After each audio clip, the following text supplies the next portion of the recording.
Bam! Welcome, everybody. Welcome to this episode of The Branca Show. I am, of course, attorney Andrew Branca, and we are here to talk about yet another angle on the Karmelo Anthony story, specifically the demon walking upon this earth in the form of a human being named Karmelo Anthony, who slaughtered in cold blood Austin Metcalf and has now been convicted of murder and sentenced to 35 years in jail. We have interviews with the prosecutors and interviews with the judge, Judge John Roach Jr. Neither one of them is very long, so I have some other stuff to talk with you about today, even really more important stuff, in the sense of a changing, a moving, a slamming Overton window in America when it comes to talking about race and problematic race, and not just by white people, but by civilized black people too. Something feels like it's changing. Something feels like it's changing for the better, for civilization. And it looks like everything is streaming the way it should be. So good. Good. All right, but first we're going to start with some jokes. Is it not loud enough? I'm not loud enough? Please turn to low volume. Okay, hold on. I can adjust that.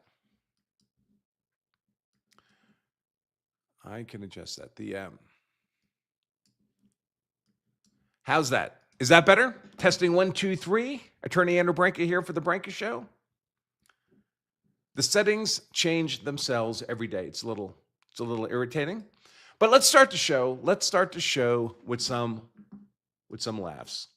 AI video laughs. It is the comedic genius of some of you out there is just absolutely amazing. Let's start with this one here.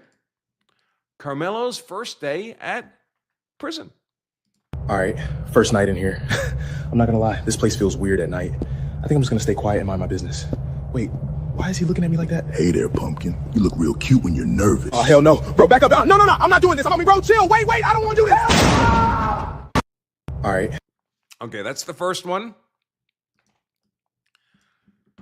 This one I'm going to play without comment.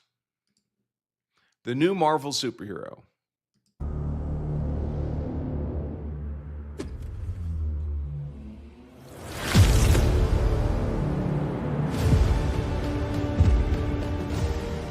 Justice for white boys.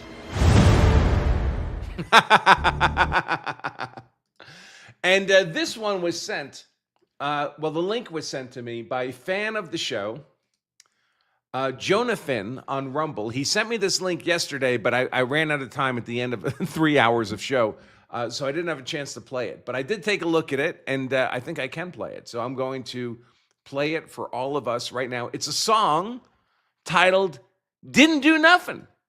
Didn't Do Nothing. Let's see if I can make it bigger. Started at the beginning.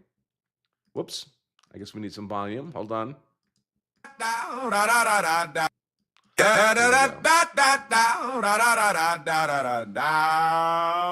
Yo.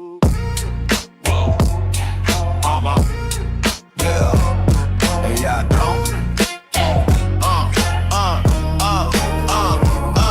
Trying to survive in these systemic oppressions. Heading on my way to rocket science lessons. When these racists showed up with their constant obsession, they feared my black excellence, so they started they stressing. I said I didn't do nothing, but I could see they were huffing. These racist Mayo monkeys trying to get me for something. Now I'm a kind fellow, always giving out hugs. That's probably when those crackers planted all of these drugs.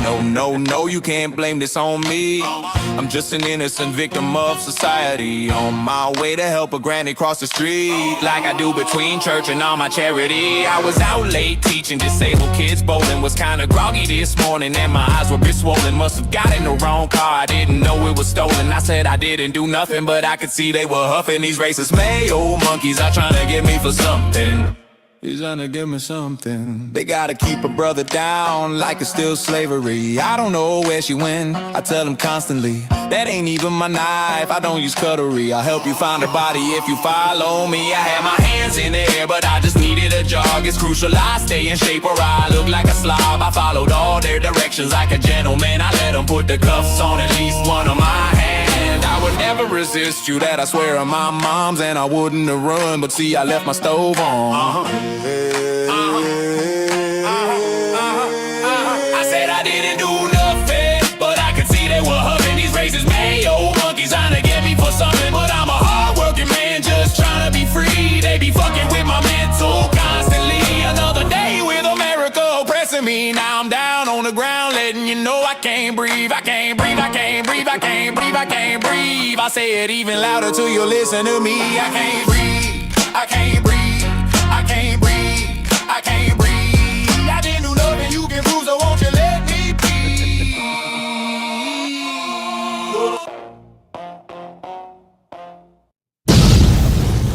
All right, that's it. And that was by We Are the Show is the account that created that. I thought that was pretty funny. Thank you, Jonah Finn, for bringing that to my attention yesterday. I really appreciate it. And we have a super chat right here already. Let's see. Let me pull this over. Gito463 says, better for us, not for the race grifters, thankfully. The racists can all go back under the rocks they crawled out from. Certainly the race grifters can. The race grifters can. I think a lot of civilized people are changing their perception about communicating about race. It feels like a preference cascade is occurring. I also wanted to touch on, well, let me hit these couple super chats here. Leyland RX, $2. Here, kitty, I got a treat. Okay. And it's Lisa from Long Island. Hey, it's been a hot minute. How you doing, Lisa? Don't drop the soap, Mello. $20. 20 Long Island dollars. Thank you very much, Lisa. I appreciate that. I grew up on Long Island, so Lisa and I have that in common. I did want to mention something, too, about this. I keep hearing people talk about how Karmelo's already filed an appeal. That's not correct. He has not filed an appeal. A substantive appeal where you're actually laying out your arguments takes a long time to draft. You need the transcripts from the trial. You need, trust me, I've drafted appeals from convictions. It's very time consuming. So he doesn't have that now, just days after the trial. What they filed is a notice of appeal. So generally after there's been a final adjudication at the trial level, you have to kind of reserve a spot to appeal. And it varies by state, and it varies by whether it's a misdemeanor or a felony or a civil matter. You might have 25 days, you might have 30 days, but you have a window in which you have to notify the appellate courts that you intend to appeal. That's all that's happened. It's like a one-page filing with the court. Very superficial, nothing substantive. So that's all that's been done so far. Also, I noticed that the Karmelo's Give, Send, Go has been shut down. This campaign is not active. Give, Send, Go was one of the few giving type websites that would allow you to collect money for your defense against a felony charge of violence. GoFundMe had adopted a policy, I think at the time of Rittenhouse, that they wouldn't allow people to donate money to someone who was a felony defendant. Give, Send, Go was still allowing that at the time of the Karmelo Anthony murder of Austin Metcalf. But now that he's been convicted, they've shut down their campaign. And the Karmelo family has tried to set up a GoFundMe for the appeal expense of appealing their son's conviction. They raised a total of $726 over the last few days. Something tells me the air's kind of come out of the balloon on this financial support of Karmelo Anthony. But in any case, they had raised a total of $726, and GoFundMe shut it down and refunded the $726. So the ability of the parents to continue grifting off of this, it may turn out they simply have no further use for their son, which would be interesting. Now, I mentioned at the start that it seems to me that we're having a bit of a Overton window shift on these discussions about race. For generations, certainly my entire lifetime, you simply weren't allowed to talk about race in any substantive way. Everyone's equal. There are no differences. You'd be a racist to suggest that there's any difference. I mean, obviously, people's skin color is different. You're hardly allowed to observe that reality. But might there be difference in IQ, conscientiousness, crime? Can't talk about it. Can't talk about it. We're supposed to be a colorblind society, except of course, when reality hits. And when reality hits, you're supposed to ignore that too. You're just supposed to be a good victim out there in the neighborhood. You're supposed to ignore stuff like this. Let's see if I can find it.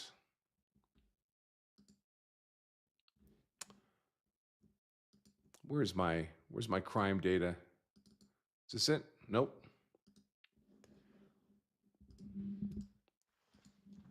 Let me rename it.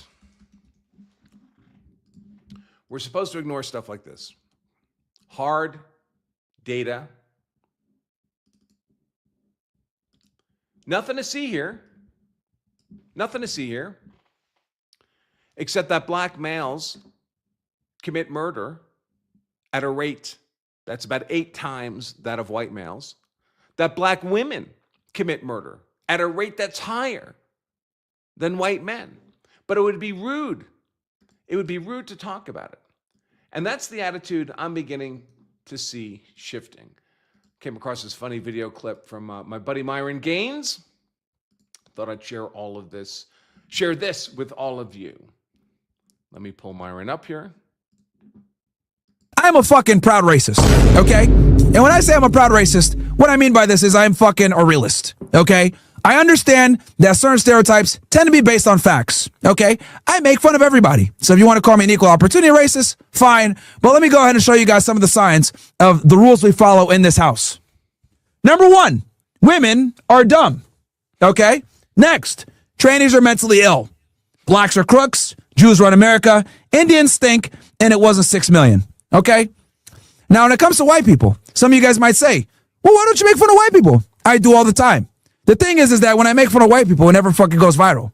I'll tell you my grievances, white people. The men are cucks. They don't tell their women to shut the fuck up. And then in turn, their women go ahead and destroy America. Because all the progressive policies that we have in America are pushed by retarded fucking white women. Okay? Now, whenever I say this though, no one cares. Because white people get shit on all the fucking time. So it never goes viral. Okay? And then Asians eat dogs. Asians eat dogs. You niggas are disgusting. I saw this. So this goes on for several more minutes. I'm not going to play the whole thing.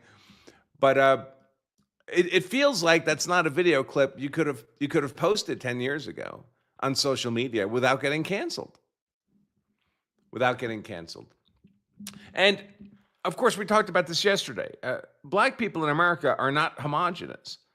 There's plenty of civilized, productive, law-abiding black people in America. So it's not that black people are all criminals. That's not the case. It's just that a very high percent of the criminals happen to be black people. The 5% of the population that is young black men commit roughly 60% of the violent crime in America. And white people are not only beginning to notice, they're beginning to talk about it. And these seem like a large swath of the black community that doesn't want to be part of a civilized America, either doesn't want to or is incapable of doing it. And they actually separate themselves from our civil structures, from our civil order, even when they themselves carry themselves as if they were civilized. I mean, look at these two women here. They're nicely dressed. They're in a nice little studio setup. They have all the electronics for doing their streaming, and they have their laptops. But when you hear what they have to say, they want to be separate from our civil order. They're going to talk here specifically about the jury system. The jury system, it's embodied in our very Constitution. You have a right to a jury, to have your guilt or not guilt be judged by a jury of your peers. And one of those conditions for that to work is the jury, it's not supposed to be there to railroad you. Either way, they're supposed to be unbiased and impartial. That's the way a jury's supposed to work. These black ladies don't want that jury. These black ladies want a jury that will enforce their black will, that will convict white people who've offended the black community and will acquit black people even when they've committed murder. I mean, just listen to them. They don't want an unbiased and impartial jury. They want a jury that will exercise their black political will. If they say, can you be fair? Don't say, no, I'm not finna put a black man in jail. Don't say that. Okay. Cause if that's what you're going to say, you could have stayed home. You have to go and be like, no, I will hear the evidence. I can be fair. Don't say, I hate white people and I don't care what he did. Don't do that. That's what people were doing in this case. Okay. And then everybody's like in an uproar because there's no black people on the jury when damn near half of the black people who could have been on the jury canceled themselves out. Yeah. Don't do that. Okay. So don't do that. See, somebody in the comments talking about that's what got me put out. Don't do that. When you go up there, say, no, I have never heard about this case. I can be fair. Say that. Okay. And then mean it. Believe it a little bit. Believe it a little bit. Of course, she's advocating that these black people lie to get on the jury. Lie to get on the jury. And the parents, if there's anybody in this whole story that's more contemptible than Karmelo Anthony himself, the demon that walks the face of our earth in human form, it's his parents. I mean, these people are just unbelievable. Listen to him here. Believe Karmelo as they're trying relentlessly to grift off this murder and their son's conviction. We played the game they wanted. We did everything a law-abiding citizen supposed to. They told us don't do this. We did everything we supposed to. And he wanted people, of course he wanted somebody. They got pictures of him being 17 on with a dress on, saying he could be raped in jail. Like all kind of these adults are talking about this child, but nobody's seeing it. Like nobody's seeing it. So we can't say anything. The other family, they go paint this lie that nobody still have exposed, that he died in his brother's arms. And it was all that's not true, because that is a narrative. Yeah. No, you never heard it no more. That stuff was a lie. You heard about a bag. You never heard about a bag since trial. That's what I was telling people. I mean, they're impossible to listen to. I should ask Grok to analyze this video based on what this guy's speech, what his IQ is. Could it be over 80? Is that possible? And now large swaths of the black community are simply out there advocating for random violence against white people. And not just a few of them. It's all over social media. Are you ready, white people? Have you armed yourselves? The potential on this earth that was created by this melanin skin. This melanin skin, next melanin skin. So the next time you see a white person, just walk right into them. Just walk right into them, because... That sounded quiet to me. I bumped up the volume. Let's play it again. The potential on this earth that was created by this melanin skin. This melanin skin, next melanin skin. So this melanin skin. So not just, he's not claiming credit. It's his race. Everything for this guy is his black race. He's separating himself from American society generally. His tribe is black. Next time you see a white person, just walk right into them. Just walk right into them, because at the end of the day, you have to teach people how you want to be respected. How do you get respect?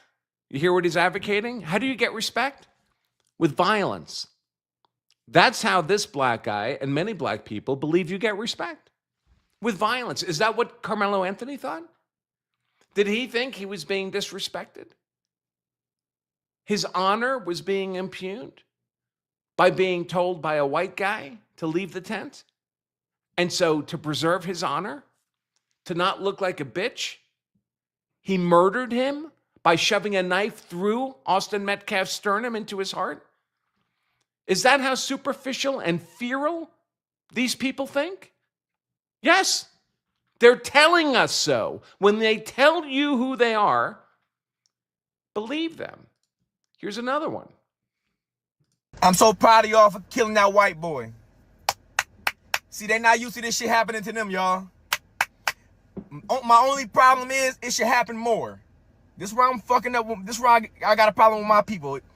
It should happen more.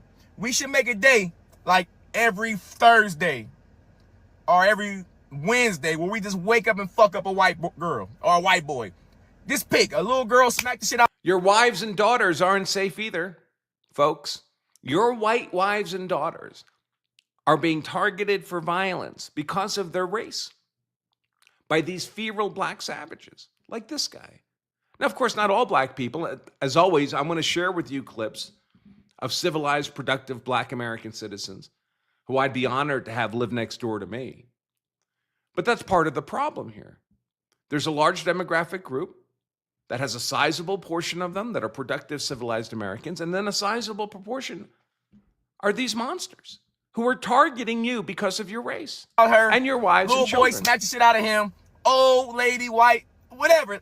We should set up a day once a week where we just fuck them up, y'all, until they go back to the mountains. So he's parked right now outside the supermarket your wife goes to with your child in the shopping basket. This is who she's going to encounter when she's loading groceries into her car.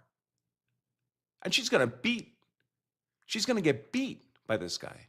That's what he's promising. That's what they're all promising.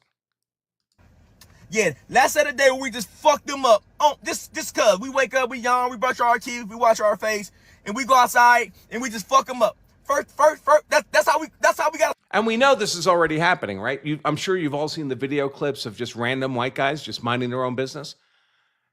And a black person is filming for social media, just films themselves going up and punching that white guy in the head, claiming they were on the jury. Start getting our It's day already started. happening. Can we please pick a day where we just fuck them white people up? Just beat their ass. Especially the old ones. Just beat their ass, the kids. Just beat their ass. Everybody. Especially the old ones. By the way, there are some states, like Florida, where what would be a simple misdemeanor assault becomes a felony if it's committed against a person of a certain age, above a certain age. I think every state should have laws like that. Should every state have a law that it's an aggravating factor if the victim is white and the perpetrator is black? I mean, we have hate crimes the other way, right? Get in the comments. Let's set up a day where we just where's national fuck white people every day. Seriously, we just beat them up. I mean, if it's an aggravating factor of a black person commits a crime of violence on a white person, it's easy to avoid, right? All you have to do is be a black person who doesn't attack white people. Is that too big an ask? Just walk up to them and be, yeah, shit's about to change whether they know it or not. They talking all this shit online, this racist shit, but the reality, they gonna have to get out here with us in a minute. And boy, I can't wait the day we beat the fuck out these crackers. They don't stand a chance. I just can't wait to take these hands. Now imagine this is a white guy, and he's talking about all this except he's talking about the N-words. He can't wait to get out there with these hands and take out the N-words. Oh, it's about to be soon. Good job, y'all. Let's set a day we do that to their kids more. I hope their kids rotting in hell. Your kids too. Matter of fact, I wish I knew what a little children. They want to do this to your children. These brave black men. White boy grave was so I can go spit on that bitch. Dig him up, smack him up again, stab him up again, put his ass back in there. That's set a day where we just beat their ass. And if you look at this guy. Chris Cadence. I don't know why they're still calling Hunter a twin. These are the people we're supposed to live with in a civilized society. I don't know why they're still calling Hunter a twin. And you just need to be aware that this is the reality. They don't want to live with us in peace, in harmony, working together to better society. They don't want that.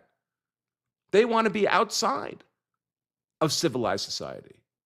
They're telling you they will murder your son's twin. They will murder your son's twin, then mock the surviving son for having his twin murdered. That's who these people are. It's unbelievable. And as I noted here, these black savages, I already talked about that. I did it twice.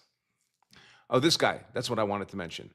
Gary Carr, he responds to my post. He says, it's amazing how many white people are starting to wake up to the fact that most black people, I don't know if it's most black people, but there's a lot of them, are effing animals, that they hate whites.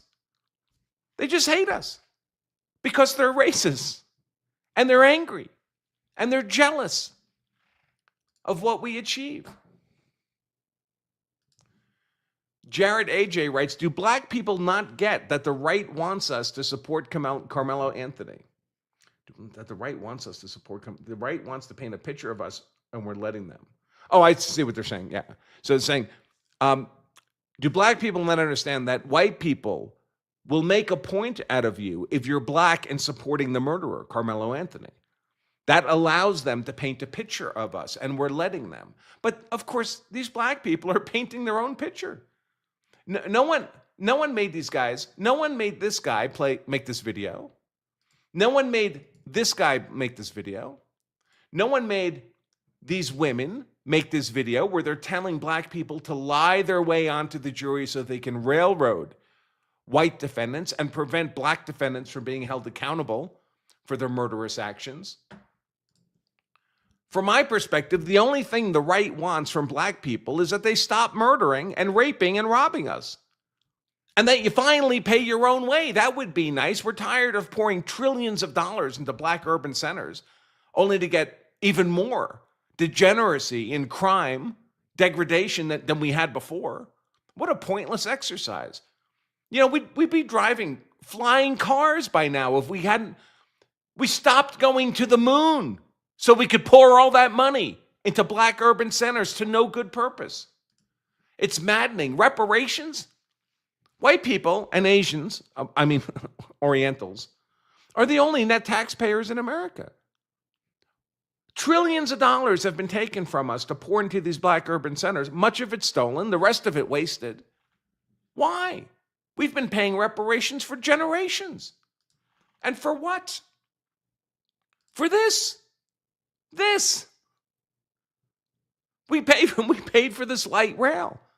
We paid for the criminal justice system that released this guy again and again and again and again to predate on innocent people. And by the way, if we didn't have this camera footage, would this guy still, be walking around murdering white girls? If we didn't happen to have this camera footage. And I have to ask, because it seems like it's true, are white people finally becoming radicalized by reality? Are they finally starting to see what is happening, what's been happening, the predation, the unbelievable predation on the white community and on the civilized black community? Most of the victims of these black monsters are other black people. And then, of course, it bleeds over into the white community as well.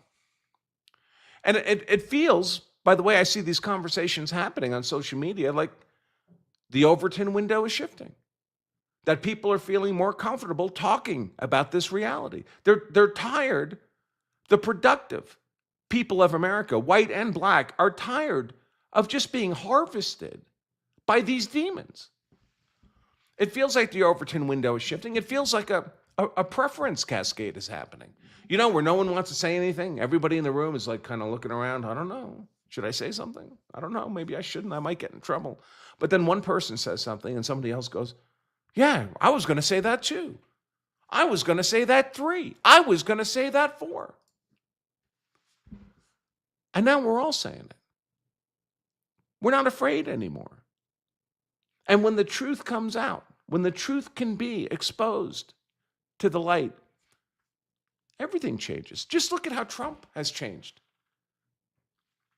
How we think about America and what is possible. It's paradigm breaking. And we need this paradigm to be broken. We need this paradigm to be broken. And as I say, it's not, of course, just white people. I covered this video yesterday. I'm not going to play it again today, but this is Andre Williams, obviously a black guy. And he's got a 5-minute video here talking about basically different categories of blacks.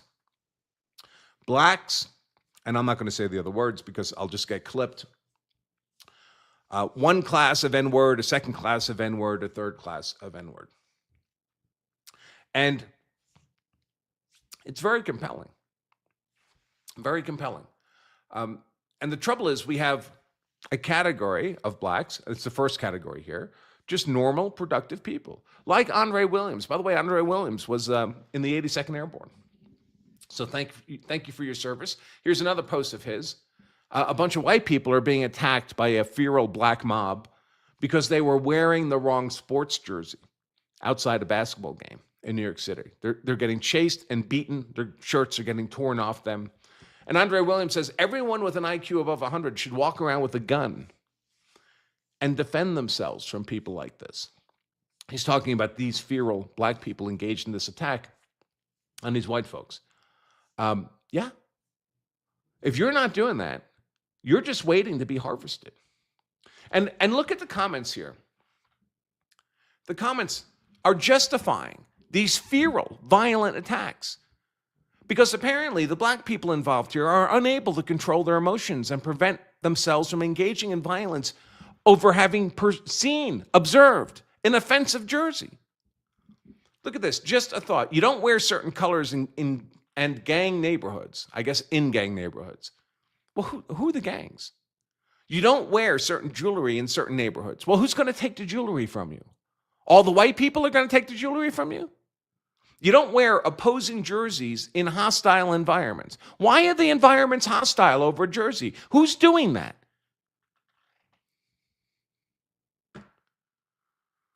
Who's doing that?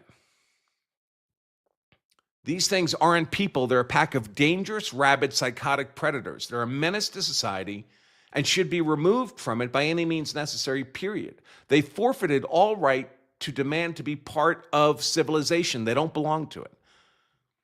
Is that not true? Is not the only solution to all of this is that we have to have extremely vigorous law enforcement, prosecution, conviction, long prison sentence? We need to go back to over incarceration. Now, the rules should be applied equally to everybody. If white people are engaging in violence, unlawful violence, then they should be prosecuted, convicted, sentenced for long periods of time. Same for black people. But we have to know going in that because a highly disproportionate percentage of violent crime is committed by black people, there's going to be a highly disproportionate percentage of the prison population that is black people. We can't allow ourselves to be seduced by these lies that somehow all these black people are in prison because they were caught with a joint. They were nonviolent criminals. And the only reason there's a disproportionate percentage of black people in prison is because we're all racist. The system is racist. They commit a lot of crime. They commit a lot of crime, disproportionate to their share of the population. And so there will be disproportionate black people in prison. Don't get shamed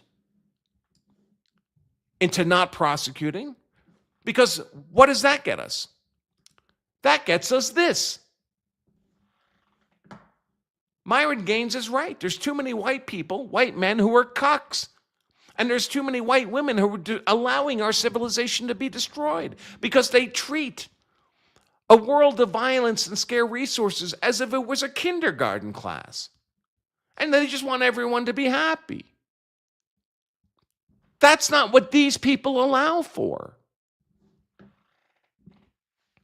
They're predators. Oh, by the way, Andre Williams follows me on X. I was shocked to see that. This follows me on X. Oh, I should mention, by the way, you know who else follows me on X? Is Greg Bavino. And Greg Bavino is going to come on the show as a guest. I'm talking with his team right now. Was talking with them this morning. I think he'll come on next week or perhaps the week after. So he's graciously agreed to come on the show, and we'll get that scheduled. And as soon as I know, you will know. So I'm super excited about that. Andre Williams, maybe I can get Andre on the show. I'll have to reach out to him. Brandon Tatum, another black guy who's productive and civilized, used to be a police officer, very successful YouTuber, podcaster now. He's never been on my show, but I've been on his show a number of times, always have a good time. Here's his thoughts on all this. I grew up hating white people. Only the white people that was teaching at my school and I coach, I liked them, white people, because they different. But the average white person I did not like. And this was more subconscious than anything. I felt a sense of resentment towards white people when I was growing up. Because when all you hear is slavery and what they did to your people, and when you're young and stupid and your brain is not developed, you start picturing that every white person either did it or benefited from slavery. And then when you go and you live in a community and you struggling, or you see struggle all around you, nobody want to take accountability. They blame the white man. And so when you grow up in that, you have no choice but to hate white people. White people done moved on. They didn't have nothing to do with this. Most white people that migrated to the United States of America migrated after slavery was over. They didn't have nothing to do with this. Let me give y'all a stat real quick, and I bet you didn't know this. There was only about, in the entire slave trade for over 2 centuries, there was only about 450 slaves in what we know now as the United States of America. There was 10 million in South America. Do you understand the disproportionality of slavery in the United States of America? 450. That's more people live in Scottsdale than there was ever a slave in the slave trade in the United States of America. 10 million black people were in South America, and nobody's talking about slavery in South America. America was not riddled with slavery. It was a part of our history. It wasn't riddled with slavery. I'll say this too. The first slave owner in American history, that first person to ever legally own another human being was a black man. What he's talking about, I can share this with you, is this map. It shows slaves coming from Africa, by the way, captured by Africans, other tribes, and then sold into slavery. Several 100,000 to the U.S., 4.5 million to the Caribbean islands, and almost 6 million to South America.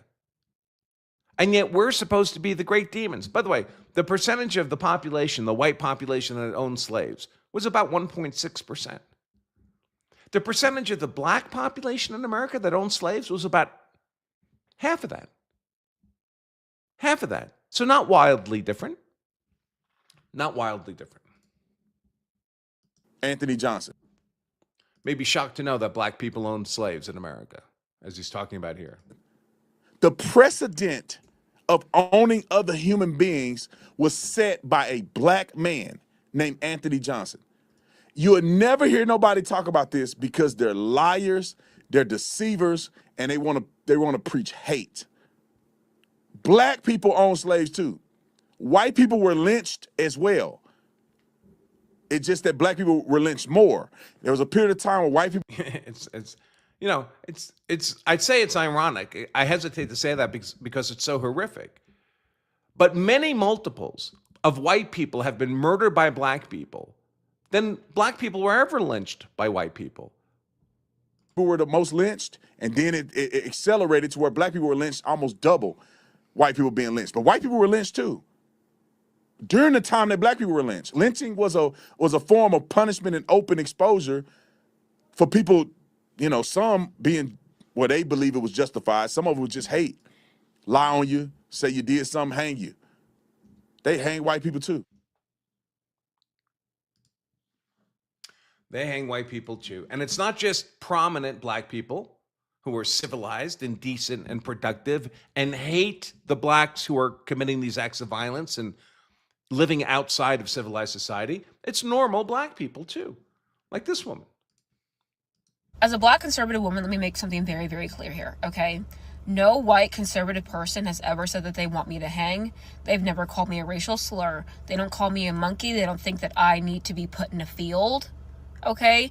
No one has ever said those words to me. You know who has said those words to me, though?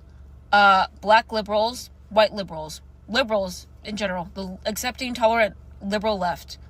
They've all said those things to me.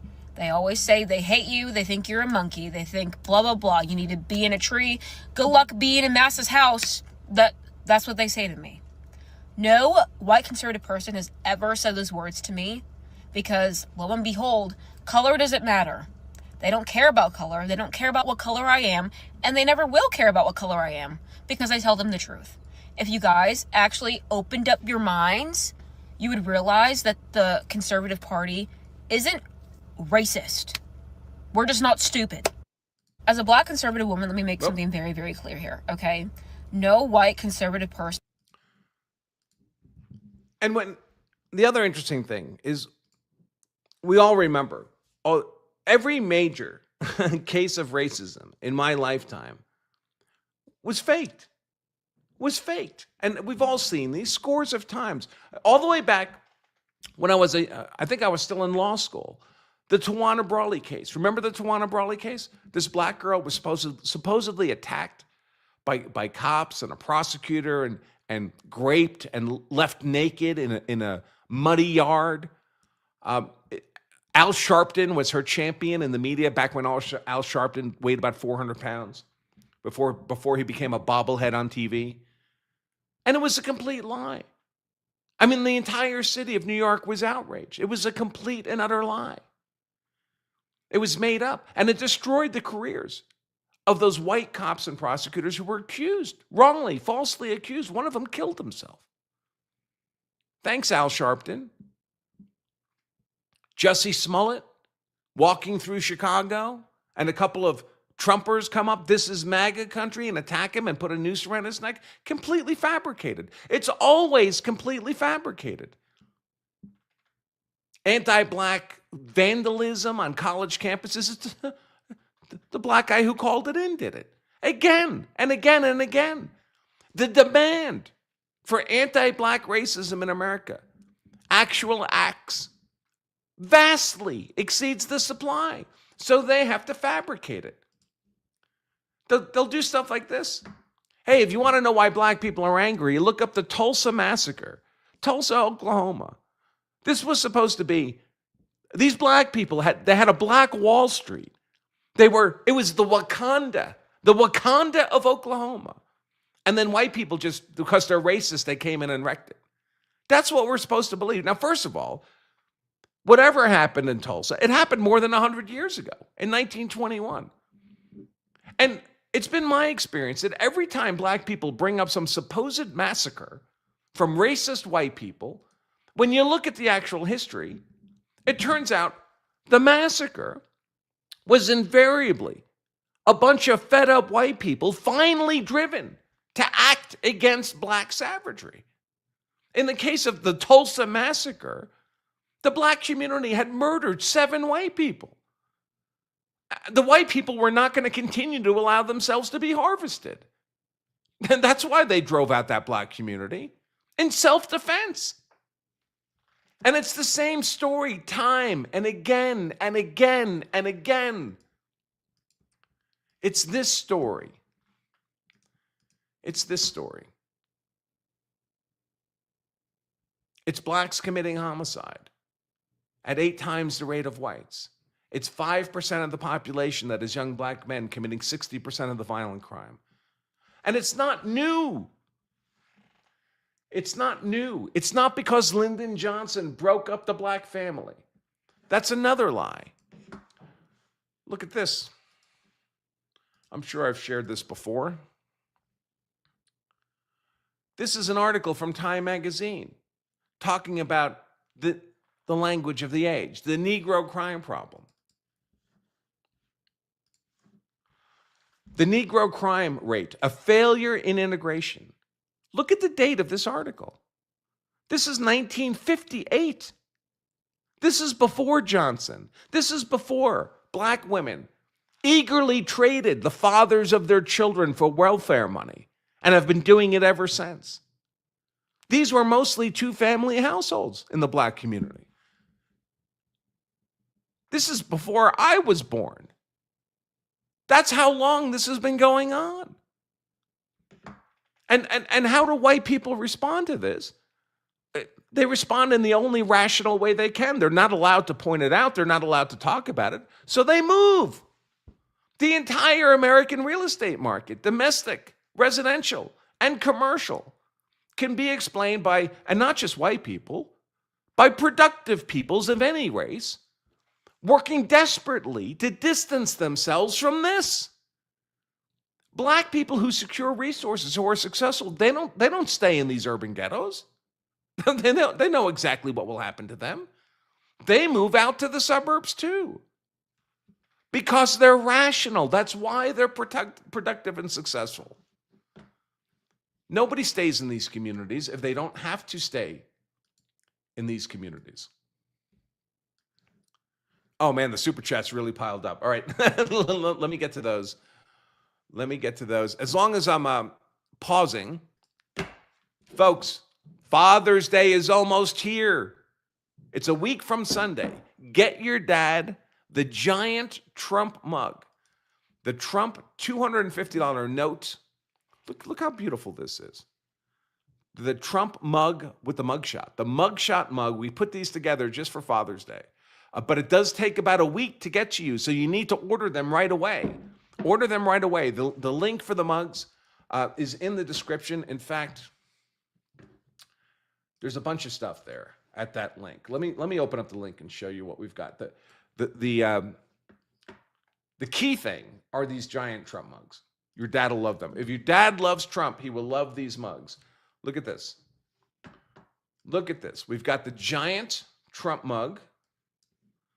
We have these travel mugs. We have bigger travel mugs here. If you like the supersized travel mugs, we have tumblers. We have koozies. We have cell phone cases, not cell phones. T-shirts, mouse pads, coasters. It's all there, but you need to order it. If your dad loves Trump, he will love... That's not the right mug. That was my tea that I just poured all over my keyboard.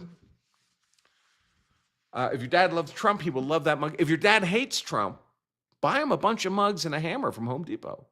And he can smash them all up into little bitty pieces. That'll be one of the most memorable Father's Days he's ever had. So go to the link. It's pinned in the chat, or scan that QR code with your phone while I go through these super chats. But I don't want you to, don't call me 2 days before Father's Day and say, can I expedite? I don't think I can. I don't think it's possible. So let me get to super chats. Heinz says that must be from when we started, right? €2. Turn up your mic. I did turn up my mic. Hopefully it's better. Crappy fishing fools says the Overton window no longer has bars on it.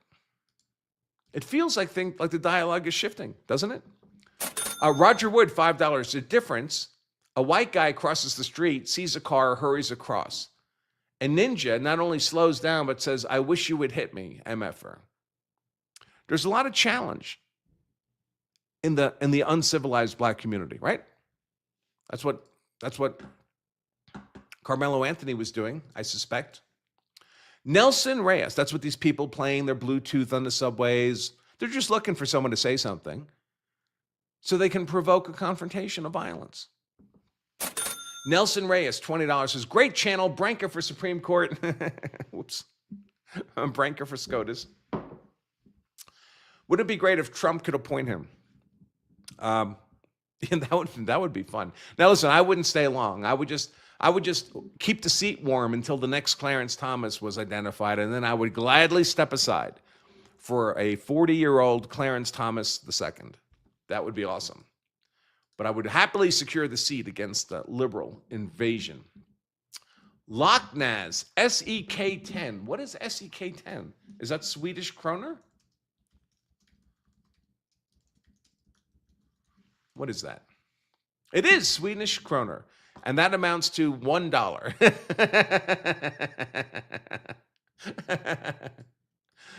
Eddie Rodriguez, $5. How you doing, Eddie? Are you going to discuss the 3-hour interview of Jeff Metcalf where he unloads on the Anthony family and their handlers? It's quite the transformation.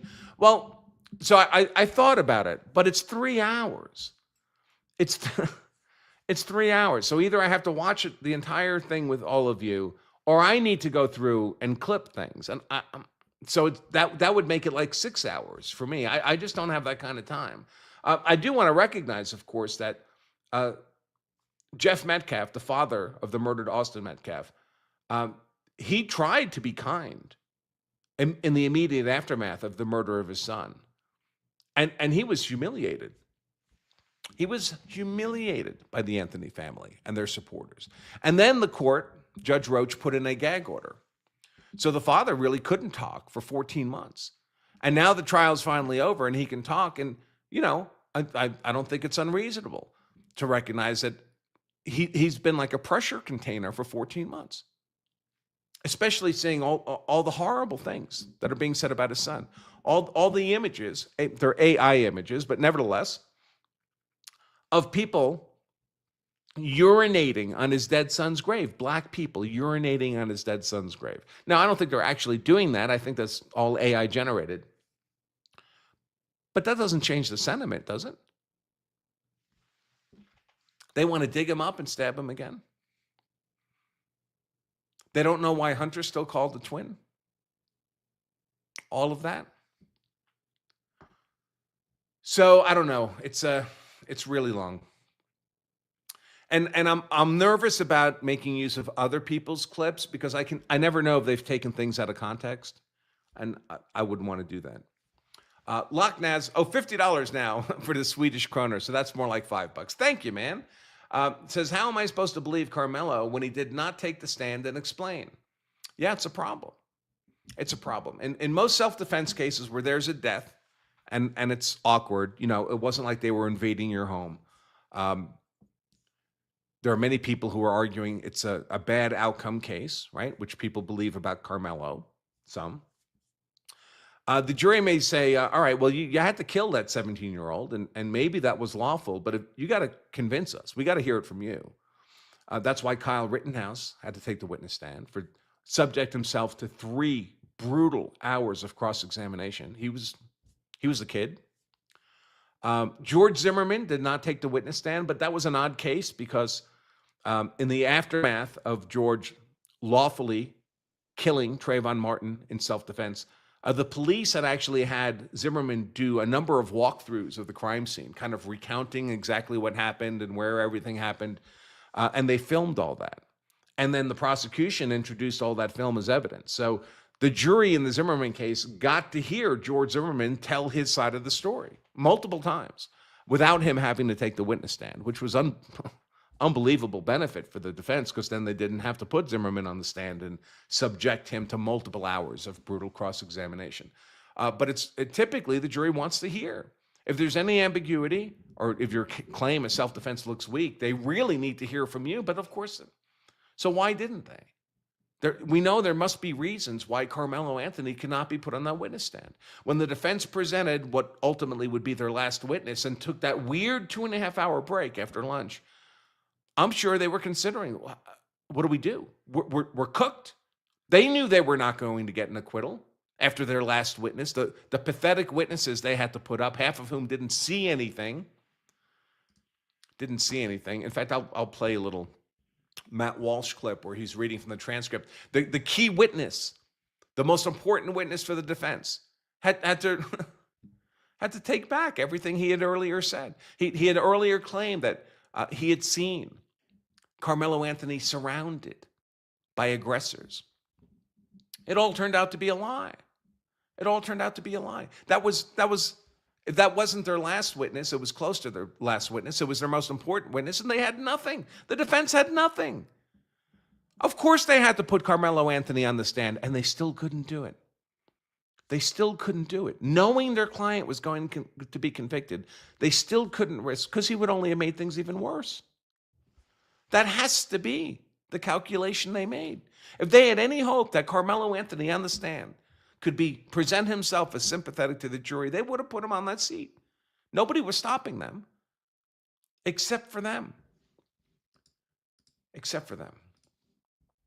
Gen X Boomer, $5. A black dad in New York just got shot dead for asking a teen to lower his voice on the bus. I saw that. He's a single dad that just got full custody of his daughter. Well, and I'm sure the person who shot him, it was their first violent crime, right? Because that's how things work in the real world. Someone's been a law-abiding, productive citizen their whole life, and someone asks them to turn down the radio. And the first violent thing, the first crime they commit in their life is they whip out a gun and they kill the person who made that request. We all know what's really happening. It's always this. It's always this.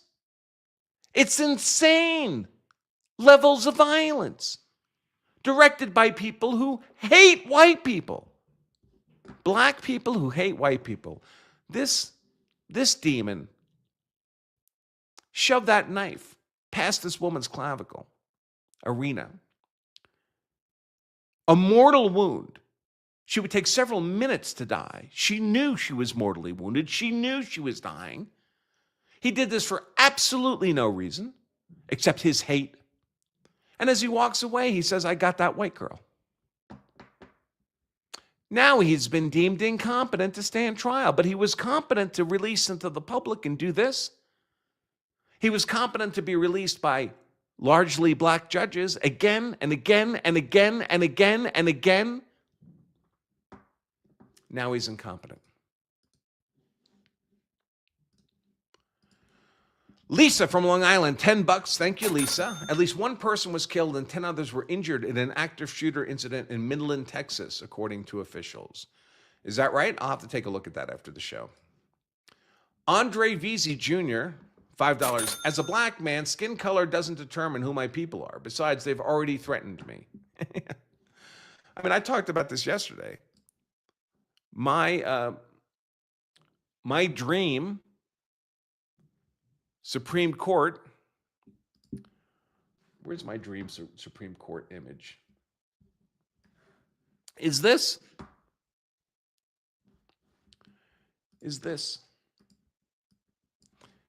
It's not 9 white people. It is 9 Clarence Thomases. But I'm the racist. I'm the racist, of course.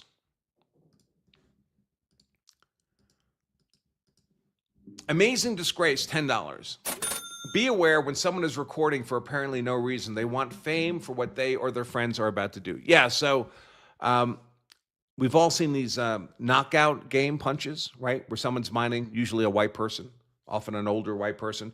And a black guy will just walk up and sucker punch him. And those kinds of blows, because you don't know it's coming, you're completely defensive, are particularly vicious and damaging. Often there's an instant loss of consciousness. The person collapses to the ground, they hit their head on the ground or on a curb, and they die. Those punches are lethal. And the reason they're doing it, throwing that sucker punch completely unseen, is because a friend of theirs is filming. So they have a clip they can put on World Star. So if you see someone who's filming you for no apparent reason, there could well be a black guy running up from behind you, about to throw a fist into the side of your jaw and maybe kill you. That's great advice. And the only solution, of course, is to remove these people from civilized society. Whatever the cost is of imprisoning them, it's less than allowing them to go out and simply harvest white people again and again and again and again. This is not the solution to allow this to continue. And of course, it's still only a small percentage of the population committing this violent crime. You put 2% of the population in prison? I mean, the reason Europe became the first world nation it is, not full to the neck with psychopaths, is because for hundreds of years, the Europeans would execute 1% of their population. They would execute the psychopaths, the worst criminals, and take their genes out of the gene pool. I can't see America returning to those levels of execution, so we'll have to lock them up. There is no other solution. Well, there is another solution, but I don't think most people would like it very much. Bomkus says, you guys invented murder, but we invented war. You do not want to go to war with us. Is that what it's coming to? Race war? War is waste. War is waste. I wouldn't wish war on American society. Certainly not like that. But this is waste too.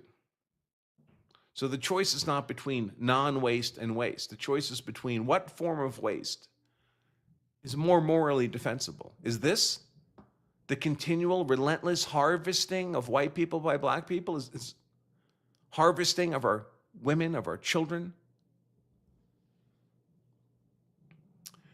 Catatonic One became a new member. Thank you. Welcome to the family. Citizen E22, $10.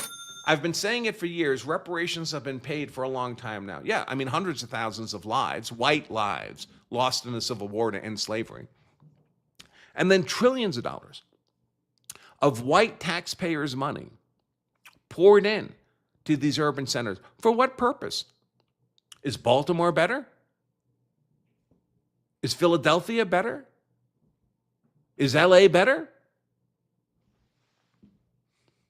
Where's the urban ghetto that is largely populated and governed by white people? Oh, maybe Seattle, to be fair. San Francisco, maybe. I guess there are examples. But of course, those are the people Myron Gaines was talking about, right? The cucked men and the liberal women. They destroy everything. Put the mug tab back up. A Dawn of Time, $5. Grew up in Detroit in the 1960s. Would you believe, many Americans don't know this, there was a time when Detroit was one of the greatest cities on the planet, was a world-class city, Detroit. Dawn of Time says, grew up in Detroit in the 1960s. Dad taught us to never say the N-word. I think he knew back then that they could be violent. He wanted us to be safe. Yeah, we all... We all know. And when I say we, I don't just mean white people, black people too. I mean, Jesse Jackson famously said, right, if he's walking down the street and he sees young black men walking in his direction, he crosses the street. Nobody knows how violent young black men can be more than black people. They're largely the victims. Mep-Zop, $5. Charleston White is one sentence away from spawning a t-shirt. I don't know. You know, I've seen him all over social media. I guess he must be some pop figure. And I have no idea who he is. I only started seeing his name that I can recall in the last few days. But I have noticed that I guess first he supported the Metcalf family, and then he was supporting the Anthony family, and now he's supporting, I don't know who he is. I don't need to know. Dirt cheap, $5. Fact, it's been proven racists live longer than non-racist by 13%. It reminds me of these people who like close proximity on wild animals. Remember the guy who he was like, he loved bears, so he went up to Alaska to live with the bears, and he was filming his experience, and then they just found his camera. I mean, the last clip on the camera was the bears charging him and eating him. It's unbelievable. I was riding my motorcycle up in Sturgis one time, Sturgis, South Dakota, where they have there's bison around there. And I saw a tourist get out of a car and approach a bison.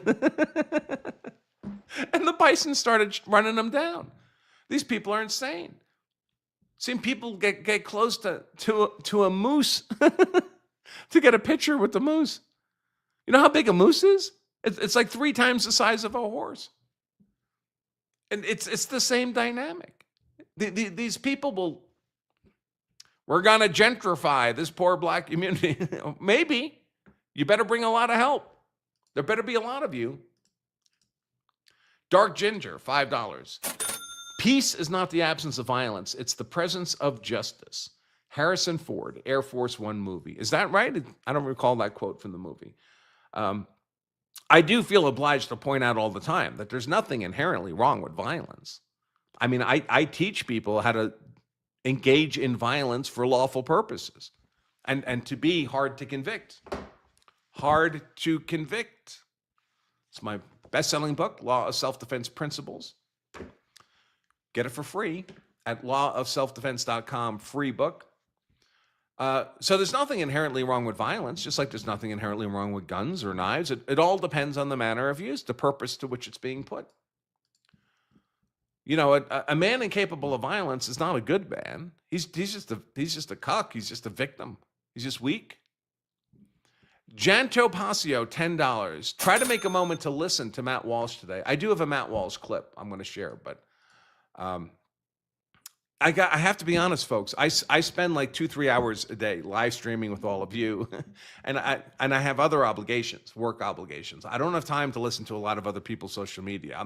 That's not to be critical of Matt Walsh or anybody else. He does good work, but the amount of free time I have left over each day to do that is rather minimal. James Dennis, $20. Thank you very much, man. It's very generous. I have been to the game wearing my University of Michigan jersey, both in Ann Arbor and Columbus since 1969. We never worried about being accosted in any way. It's called self-respect and self-control. Enjoy your take on judicial matters. Well, thank you very much, my friend. I appreciate that. Tread1775 has been gifting a lot of memberships lately, and he just gifted another 5. Thank you, my friend. I appreciate that. Very generous of you. Eddie Rodriguez, $5, says, just received my Trump... Wrong mug. Just received my Trump $250... Oh, you got the tumblers. Are they nice? I haven't actually seen the tumblers in real life. They look beautiful, though. Those are... Where did I put those?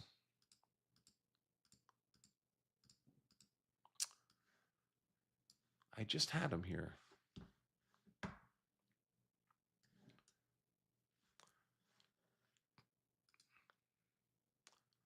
Let me see.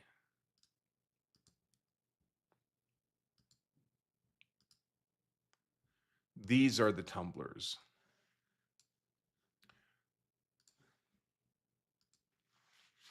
So we have the $250 mug, this mug on the left there. We have a couple travel mugs, but we have these tumblers.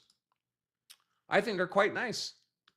Little plastic lid. Of course, you don't have to use a plastic lid. The bill wraps all the way around. I think they're really nice. I'm gonna have to order one of those for myself. Well, thanks, man. I appreciate that. They've been very popular. Member for 9 months sent $1.99 or just a member. Well, thank you for the support. I appreciate it. J6, $5, says, if Karmelo said he voted for Trump, every one of these neighbor supremacists would advocate the death penalty. They're sheep. Wes Funk has gifted a membership. Thank you very much. Somebody in the chat got that. Phil, $5, says, two of the most significant and consequential intellectuals today are Thomas Sowell and Clarence Thomas. Yeah, Thomas Sowell. I can't believe he's still with us. I mean, thank God he is, but I was reading him in college. I was reading his books in college. He's just a genius. Heinz Reimann, €2. €2. Thank you. Repealing the 19th needs to be considered. The 19th Amendment. Everything changes, doesn't it? A society becomes very different when only men have their hands on the levers of governmental power than when you give the majority of the power to women. Women are a majority of the population. So the moment you let women vote, the majority of governmental power shifts from the male gender to the female gender. And now we are where we are. Truth Connect, can you explain to your audience the provocation instruction in this case on why this part a big role and why he was found guilty for murder? Well, I don't know why he was found guilty for murder specifically, because it depends, that was a decision by the jury and they haven't explained. There were a lot of paths to being found guilty of murder. The biggest ones were on the element of proportionality, that Karmelo Anthony may have been in fear of harm from Austin Metcalf, but he could not demonstrate, there was no evidence of that he could have a reasonable fear of deadly force harm from Austin Metcalf. And you can't respond with deadly defensive force, a knife to the chest, unless you are reasonably perceiving a deadly force threat. And there was nothing that could be reasonably perceived as a deadly force threat. So the knife was a disproportionate use of force. That cannot qualify as self-defense. Self-defense only allows you to use deadly defensive force if you're facing a deadly force threat. And there was no evidence of a deadly force threat. That key witness for the defense that Matt Walsh is going to talk about in the clip I'll play in a moment, he was supposed to testify that, oh yeah, Karmelo Anthony was surrounded by a whole bunch of people, in which case you would have a disparity of force argument. That Karmelo Anthony, the force just from Austin Metcalf may not have been deadly, but you multiply that times 6 or 8 people delivering a beatdown, that could be a force readily capable of causing death or serious bodily injury. That could justify using a knife in self-defense. But of course, that witness recanted everything. There was no disparity in numbers. There was no beatdown. So the jury could have decided, well, just going to the knife was disproportional force. You lose proportionality, you lose self-defense. Or the jury could have decided that even if it was otherwise perfect self-defense, perfectly lawful, under Texas law, you lose that self-defense, no matter how perfect it was, if you provoked the confrontation.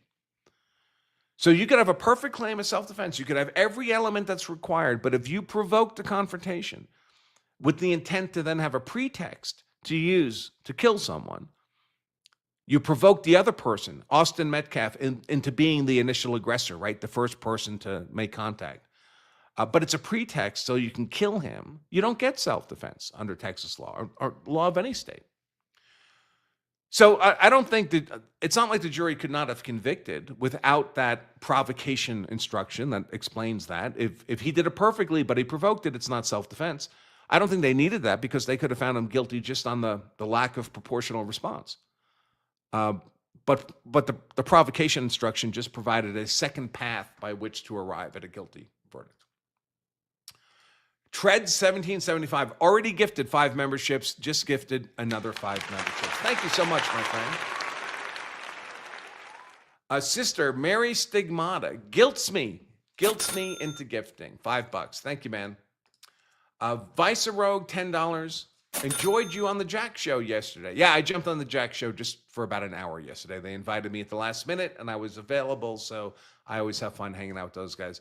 David, how you doing, man? $5. I vote the full Thomas Court for next for next month's mug. That would be I don't know if the graphic would come out properly.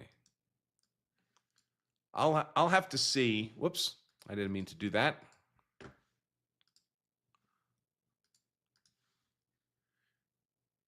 I'll have to see if I can get that to come out properly on a mug. Maybe that'll be the mug for July. We do a different mug every month. So this is this month's mug. We have Branca for SCOTUS mug. We have independent agencies are nothing but a tyranny. They're all at that same link. LMP, $5. Just a couple more of these. It's sad that we need Mr. Rogers now more than ever, but he wouldn't be listened to because he's an old white man. He seemed old when I was a kid, didn't he, Mr. Rogers? Smarty Pants, dumb shit, $5 says, talk to Frojax Bro, Frojax, on Instagram to schedule. They speak on remigration, by the way. What tea do you drink? I drink, I think it starts with a C. I'm blanking on the name of it. Their factory is actually here in Boulder, Colorado. We just did a tour. The wife and kids of I. It's all herbal teas. They have flowery patterns on their boxes, but I can't remember the name of it. Sorry. Sigrun Artema, $5. Would it be fair to say that this case was similar to the Texas mattress guy's case some years ago? So, yeah, so that's an interesting example. You had a dispute by a dumpster. Some people were throwing a mattress into a dumpster, and a father and son were objecting. The father and son showed up in wife beaters and carrying guns. The father had a handgun, I think. The son had a shotgun, if I remember correctly. And they were objecting. They were saying, you're not allowed to throw your mattress into this dumpster. The guy throwing the mattress into the dumpster was huge. He was a monster. He was and he was having like a roid rage experience, shouting, growling, threatening, all kinds of stuff. And the son, standing behind the father, the son had the shotgun. He was pretty calm. The father was saying things like, go ahead, take your swing, take your swing. I'm going to kick your ass. I doubt it. Go ahead, take your swing. And the guy took a swing. And both the father and the son shot him, killed him. The son, I can't remember if he was prosecuted, but if he was prosecuted, he was acquitted. He may not have been prosecuted at all. The father was prosecuted and convicted. And the reason the son and father were treated differently in terms of legal outcome is because the father was saying that take your swing stuff, and that looks like provocation with intent. Provoke the other person into being the first to threaten or use force as a pretext for then being able to kill them. The son was not saying words like that. So the son didn't go to prison. The father did. The father didn't mind, by the way. He was funny in interviews. He was like, yeah, I've lived a long life. It's fine. I'll just go to prison.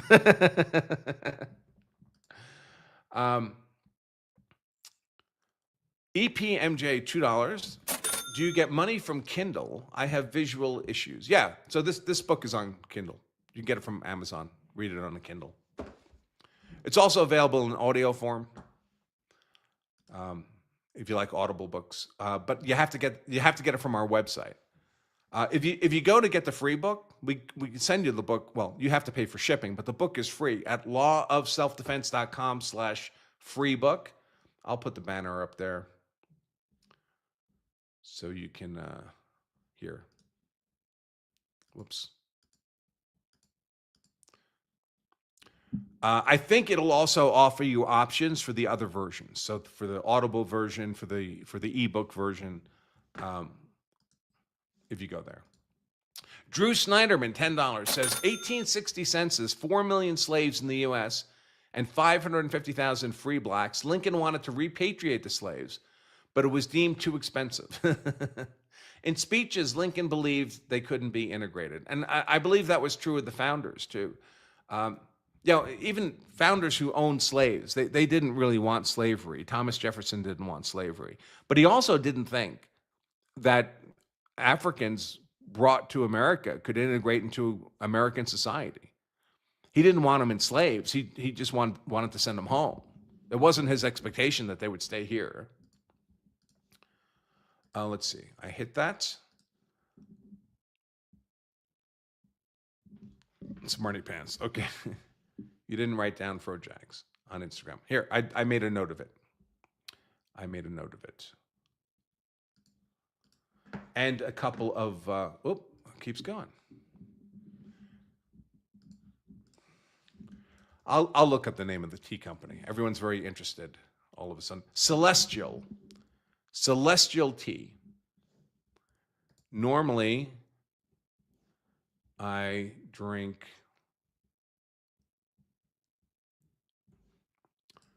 let's see if I can find it. Lemon Zinger Celestial tea. It's all herbal teas.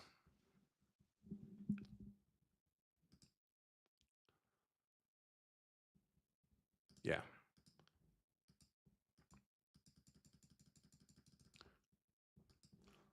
It looks like it popped up on the, well, anyway, that's the tea.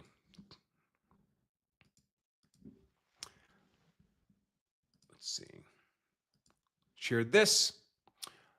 Wes Angle, $5, says, sorry to Barnes darken your attention stream, your stream. I'm sorry. Sorry to Barnes darken your stream. But he has a hush-hush about Tulsa. Okay, I don't know what a hush-hush is, but you can also... Yeah, I don't know what to do about with that. King of Biltong, $10. Apparently, violence is the answer. Reference Belfast, Ireland. Take note, act according. Well, we'll see what happens with Belfast. The thing with violence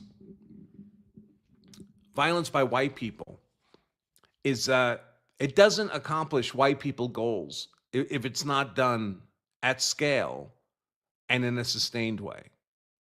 So low-level, bubbling violence that does not accomplish the goals they're trying to achieve. And high-level violence from white people tends to be completely society-changing. So unless there's violence actually affecting the governmental decision makers in Ireland, I don't think anything's going to change.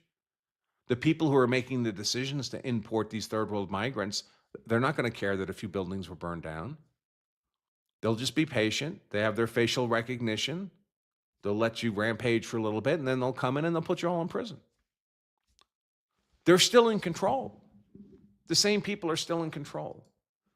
They think you're just having a bit of a fit. Michaela, Miami, violent crime would go down with immediate strict enforcement of rules at the school child level, and law later went up in the 60s with empathy mentality. I know, I'm a boomer and saw it. Thank you, Andrew. There just has to be consequences for violent behavior at every level of society. I mean, a big help now is going to be, and I keep meaning to do this as a show, but the Trump administration beginning to make real moves against disparate impact laws. Our schools, the public schools, have become hellscapes because when they enforce rules against violence among the students, it turns out most of the violence is coming from black students. So they're getting disciplined more. And that's a disparate outcome. And you're not allowed to do that. So the most violent of the black students know they can't be disciplined. So, of course, they just become more violent.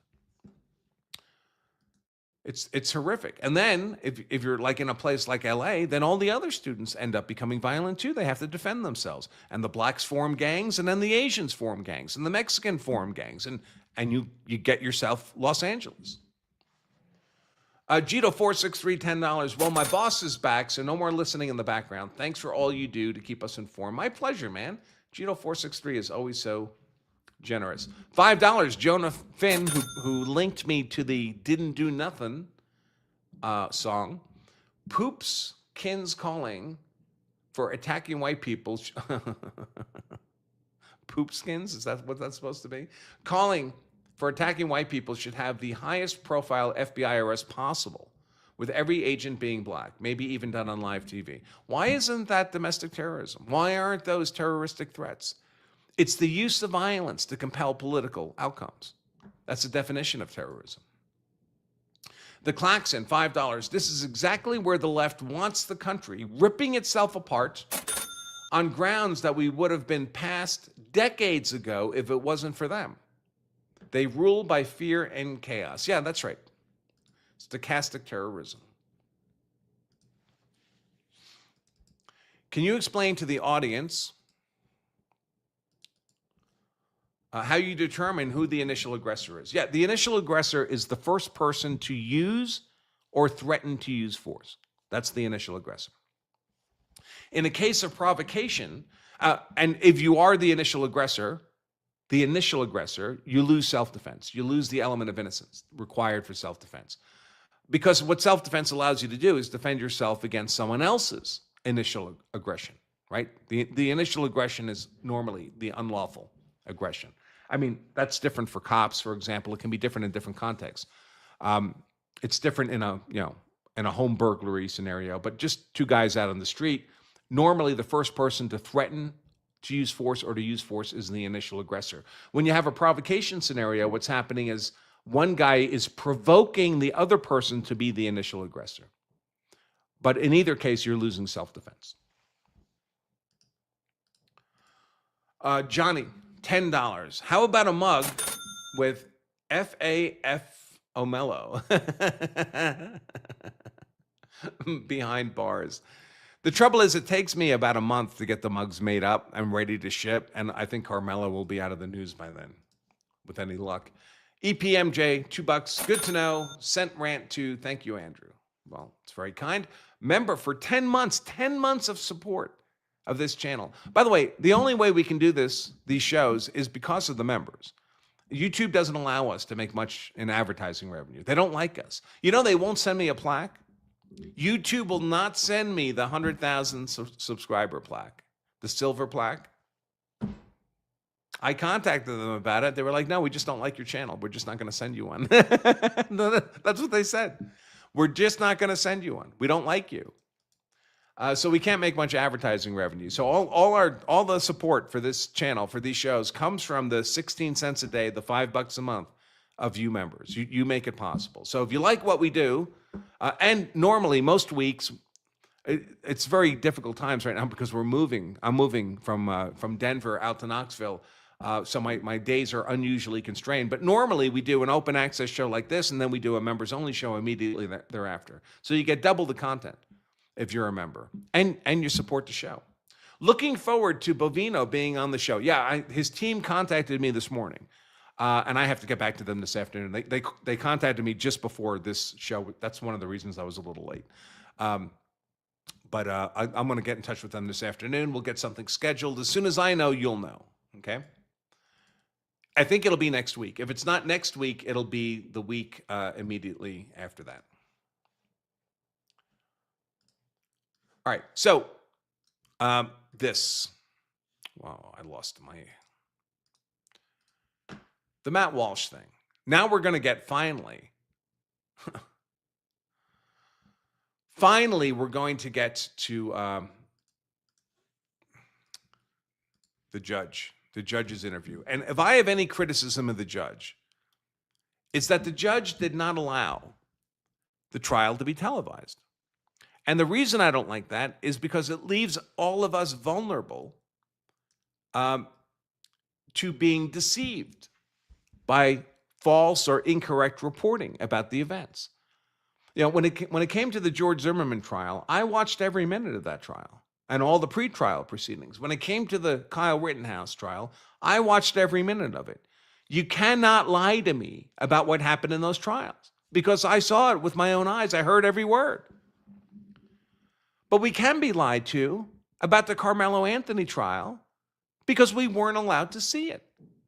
Now, I can understand the judge wanting to clamp down on pretrial publicity and not get the jury pool tainted, but once the jury is seated, I think the American people had a right to watch those proceedings. And one of the things that really upsets me is we didn't get to watch in real time this kind of testimony. Now, Matt Walsh here is reciting prosecution. You had a few from the key witness, the witness for the defense that was supposed to make the case a self-defense. Karmelo Anthony was surrounded by attackers. Of course, he had to use a knife. And this is how that testimony actually went. He's reciting like from a transcript here. Prosecution, you had a few things wrong when we talked. Is that right? Witness, yes, sir. Prosecution, your initial statement to police that you saw Karmelo Anthony surrounded had to be after the stabbing. Witness, yes. Prosecution, you had a story in your head when we visited, correct? Witness, yes. Prosecution, and when you saw the video, your eyes were open to what actually happened. Is that right? Witness, yes. Prosecution, my impression when we first met, you thought when you saw people surrounding Karmelo Anthony, it was before the stabbing. Witness, yes, sir. Prosecution, that was actually after the stabbing. Witness, I couldn't really tell. Prosecution, when you and I met, you told me you thought it was before the stabbing. Witness, I thought it was as the stabbing was happening. Prosecution, you know you're wrong. Witness, yes, sir. Prosecutors then played surveillance video from the stadium that showed the witness was not looking at the Memorial High School 10 at the time of the stabbing. Prosecution, have you learned how your mind can play tricks on you? Witness, yes, sir. Prosecution, you didn't have a knife on you. Witness, no, sir. Prosecution, have you ever been under another team's tent? Witness, no, sir. Prosecution, if you had been on another team's tent and they asked you to leave, would you? Witness, yes, sir. He went to the police with a firsthand account of what happened, an account in which Karmelo Anthony was surrounded under the tent by a bunch of students threatening to attack him. It's revealed by the surveillance footage, the same footage that everyone told us would be irrelevant to the trial, that actually this witness wasn't even looking at the tent when Metcalf was killed. The crowd that he saw in the tent in reality was Metcalf's teammates gathering around him and trying to save his life after Anthony stabbed him through the heart. So the witness has no credibility whatsoever, backtracked on everything he said. Really, they should be charging him with obstructing an investigation. Nothing he said, including his claim that Anthony said, I told him not to touch me, and his claim that Anthony was distraught after the killing, should be taken seriously. I mean, he just admitted on the stand that his mind was playing tricks on him. Okay, next. We should have seen that testimony and that cross-examination and that impeachment and that recanting of these false claims that Karmelo Anthony was surrounded and that's why he had to defend himself with an axe. We should have seen that in real time. The entire world should have seen it in real time. And we couldn't see it in real time because this judge wouldn't allow it. And I'm not saying he's a bad judge or a bad person. I think he made a lot of good calls in this trial from the reporting. But this was not one of those. This not allowing us to stream, to watch that trial, those proceedings in real time. That was a bad decision by this judge. A bad decision. All right, I'm going to play his interview now. It's about 18 minutes. Bald Eagle, $5. Belfast people aren't bringing their phones, covering their faces, not allowing people to film without approval. OPSEC is like the prior Irish group. But what ultimately happened with them? Joel Hill, member for 8 months. Thank you for that support. Thank you for all the shows. I'm always happy when I can watch the live streams. Keep up the great work. That's very kind of you. When it comes to the Belfast thing, nothing would make me happier than for these protesters to succeed in compelling political change when it comes to the migrant and third world migrant invasion of Ireland. I want Ireland to be Irish. I don't want it to be Somalian. But what concerns me, I think there's only really two options. You just accept your cultural destruction. I guess there's three options. You accept your cultural destruction, you vote your way out of it, which is not working, or you fight your way out of it. But if you're going to fight your way out of it, you have to fight to win. If you fight and lose, that's the worst of all worlds. You still experience the cultural destruction. Ireland still becomes Somalia. And you have widespread destruction. You're in prison. You've been killed. You're being targeted by your own country. You know, when I discourage people from fighting, I tell people all the time, don't get into fights you don't need to be getting into. But if you need to be getting into the fight, you have to fight 150%. You have to fight to win. You don't half-ass it. Who was it that said, never inflict a small injury on your enemy? Was that Machiavelli?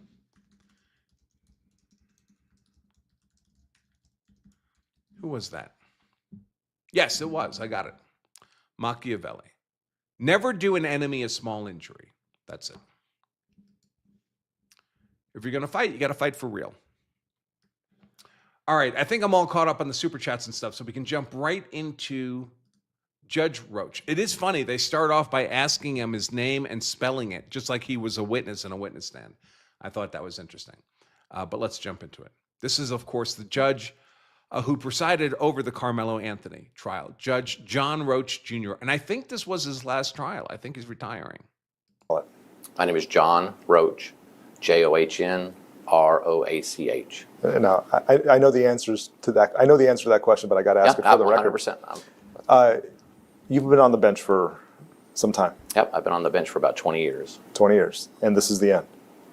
In the 6 months, it'll be in the end. Did you want to take on this trial? I wanted the Collin County Judiciary to take on this trial. It was important to me to have somebody from Collin County preside over this Collin County case. So I didn't ask for it. No one. That's not how it works anyway. Yeah. I didn't ask for it, but I was certainly willing to do it because that was my duty. In your conversations with, my guess it's an administrative judge who goes, I know they go down the list and they say, all right, it's your turn and it's your turn. As they go through all the conflicts of judges that may, potential conflicts, when they come and say, John, this may be yours, your first reaction is? I'll take it. Every time.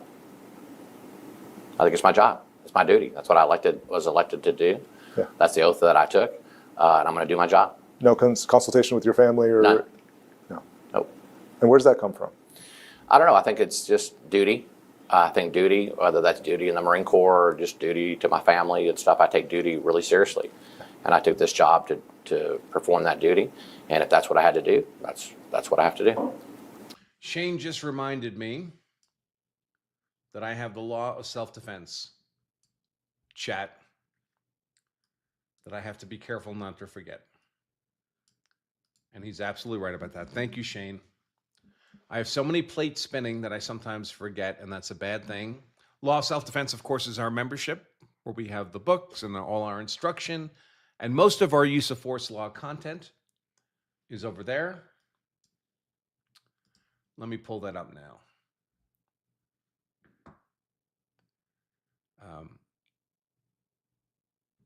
Here we go.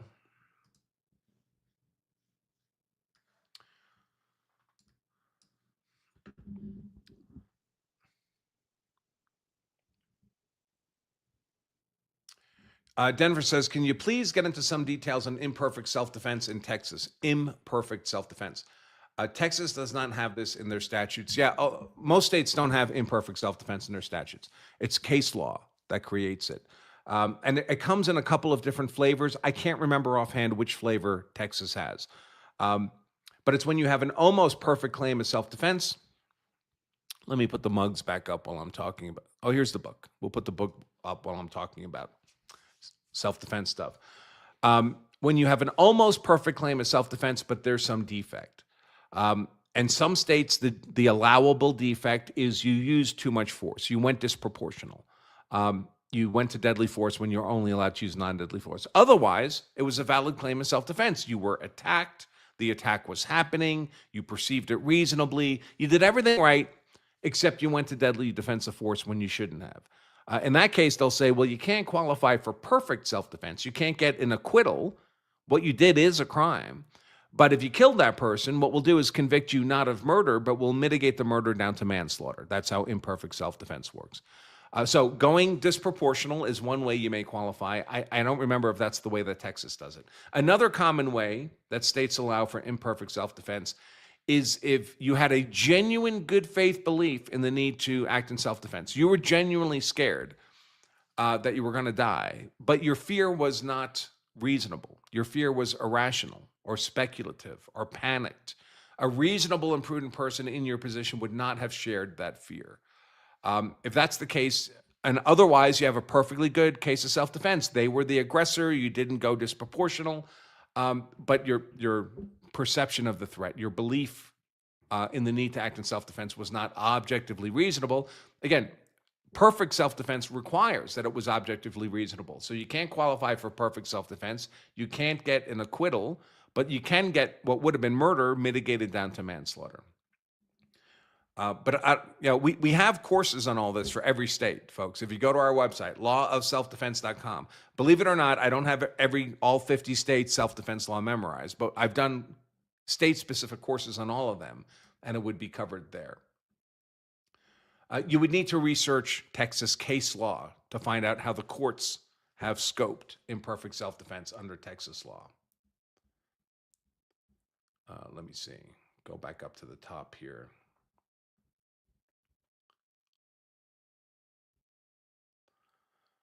D says, I was saying I had to go put my tie on before the show started. He says, I wore a clip-on when I was on duty. Hang a clip-on on your mic stand. Sir, I wear a knotted tie. I tie my knots. I'm old school that way. If I was on duty and I was going to have to fight somebody, I would wear a clip-on. But in the studio, I tie my own ties. Let's see. I'm getting a phone call from the local motorcycle store. I wonder why. Let's see. Yeah, I was a little low on the mic, I guess. Sorry about that. That's bumped up. Regarding the Metcalf comments, I was actually talking with Shane about this before the show. His watermelon felon comments. First of all, I that could be taken out of context. So I don't know. I haven't watched the whole thing.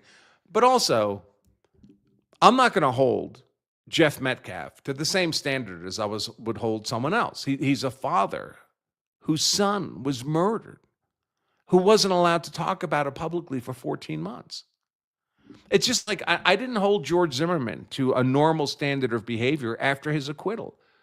George got involved in he made a bunch of questionable decisions. But the guy was suffering PTSD. He had done nothing unlawful, and the state of Florida tried to get him murdered in prison. This is a guy who had once aspired to be a prosecutor himself. And the entire prosecutorial system of Florida was trying to get him assassinated. Because Zimmerman would certainly have been murdered in prison. So he was broken. He lost everything. He lost his job. He lost his wife. He was completely demonized in the public perception as some kind of horrific racist murderer when nothing could be farther from the truth. So the guy was broken, and he made some questionable decisions. And now I'm pleased to say I didn't know George Zimmerman at the time of the trial or his encounter with Trayvon Martin, but I've come to know him personally since. He's a really nice guy, and I can tell you he is getting his life together. So things are much better for George today than they were a decade ago. But these are traumatic events. These people are traumatized. Jeff Metcalf is traumatized. He could say anything, and I wouldn't hold it against him. His son was murdered. So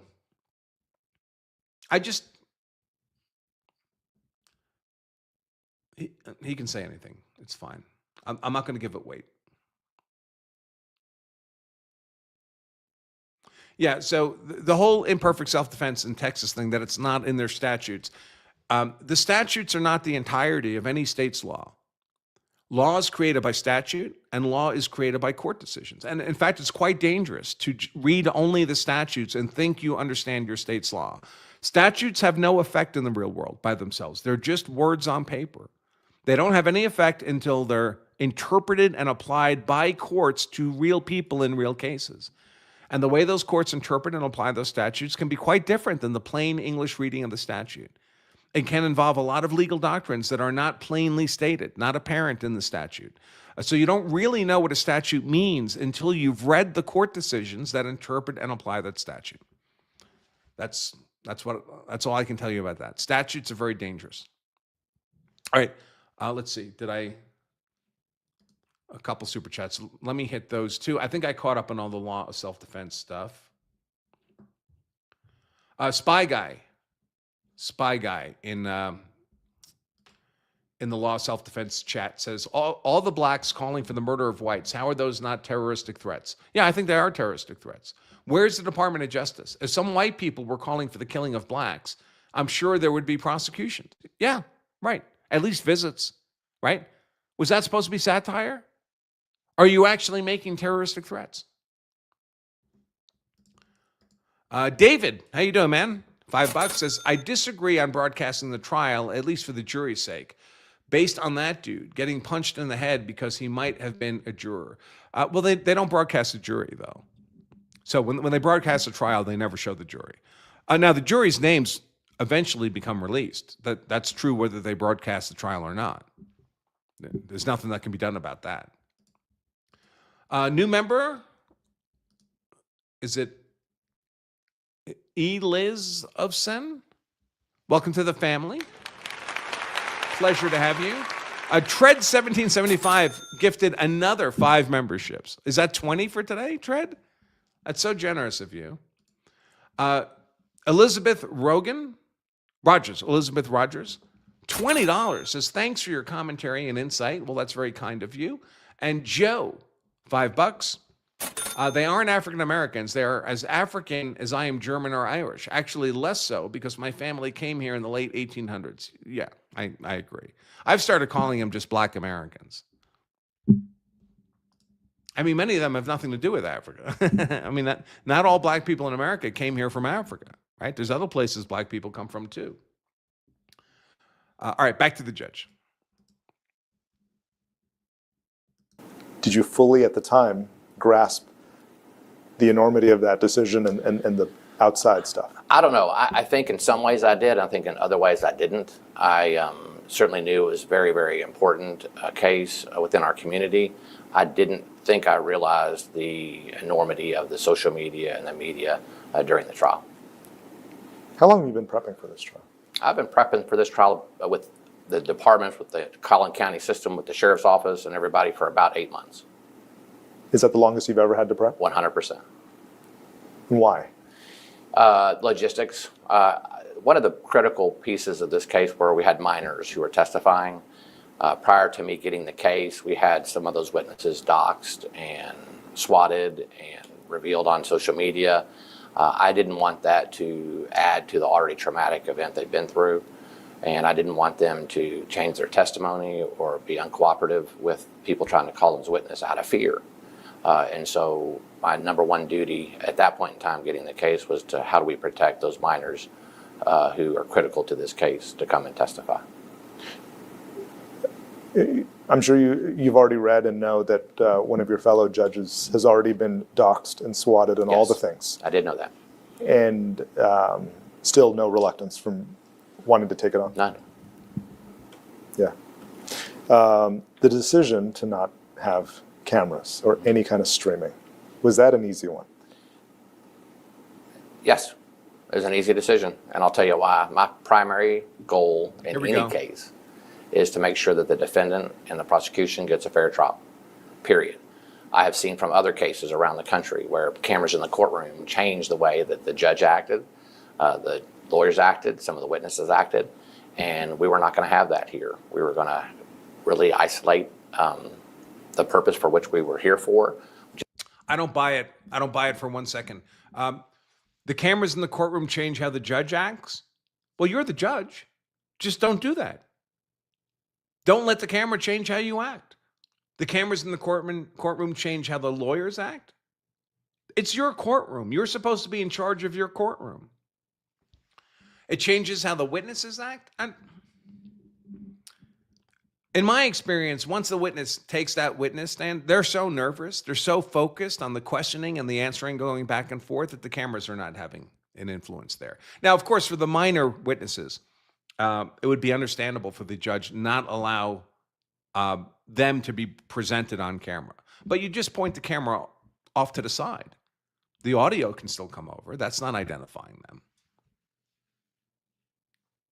Is to have that fair trial, and cameras in the courtroom did not enter into that equation at all. How much grief did you get from people around you about that decision? I don't know. I don't listen to it. I just flat don't listen to what's going on the outside. I do what I think is right, no matter what decision that is. And I sleep well at night knowing if I follow the law, then everything works out like it's supposed to.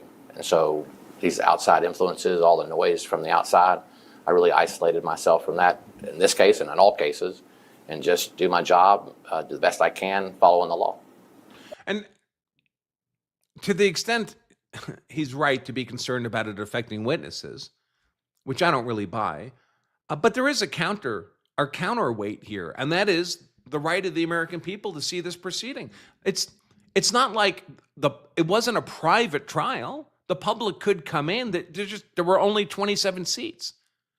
So the witnesses know they're being observed. What difference does it make if they're being observed by just the 27 people in the courtroom or anybody who cares to watch? How do you think we're talking with the attorneys, other attorneys outside of this. How do you think they describe you? Strict, no nonsense, fair, and that to me is the most important part. I know for a fact when I make a decision here, people are unhappy. What I hope is when they walk out the door that they think they got a fair trial or a fair hearing or fair something. And if they do that, no matter what they think about me personally, then I've succeeded. And you're... Rumble rant, $5 from Wesley. How can you tell if cameras change behavior? It's completely speculative. Where I've seen it be really damaging is where it's allowed to change behavior. So I've seen it change a judge's behavior. I mean, that happened in the OJ trial. That judge, whose name I forget now, the Asian gentleman, those cameras induced him to completely lose control of his courtroom. And then, of course, once you've lost control of the courtroom, especially the defense lawyers, they're going to run wild, and they're going to run wild for the cameras. The solution to that is you check that behavior as the judge. You don't allow it to influence your own decision making, and you don't allow your lawyers to act out. You keep control of your courtroom. Jonathan, $1 says, don't buy it as a right call. He's saying yes, but the head is saying, oh, yes, no, yes, no. Is that true? Is that the body language thing? Let me clip this here and whoops, darn it.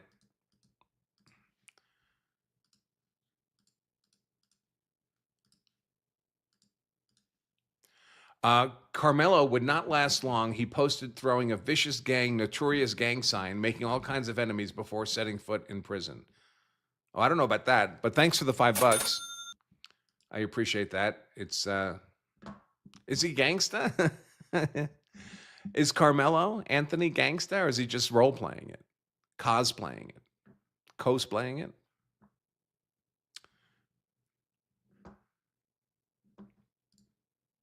You're okay with any of those characterizations? I think they're fair. Yeah.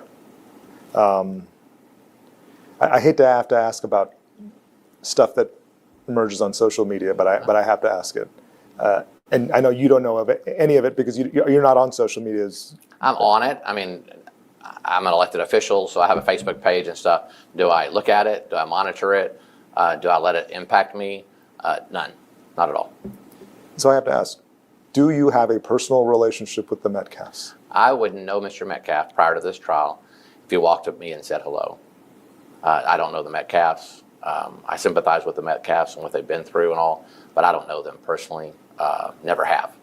So these AI images emerging of you and them at a party or drinking together, all Never of happened. that? And that's the problem with social media, isn't it? You can't tell what's true and what's not true. I will tell you, I got some reports of some things that were coming out of this courtroom, and I wondered to myself, were they even in the same courtroom that I was? It's that.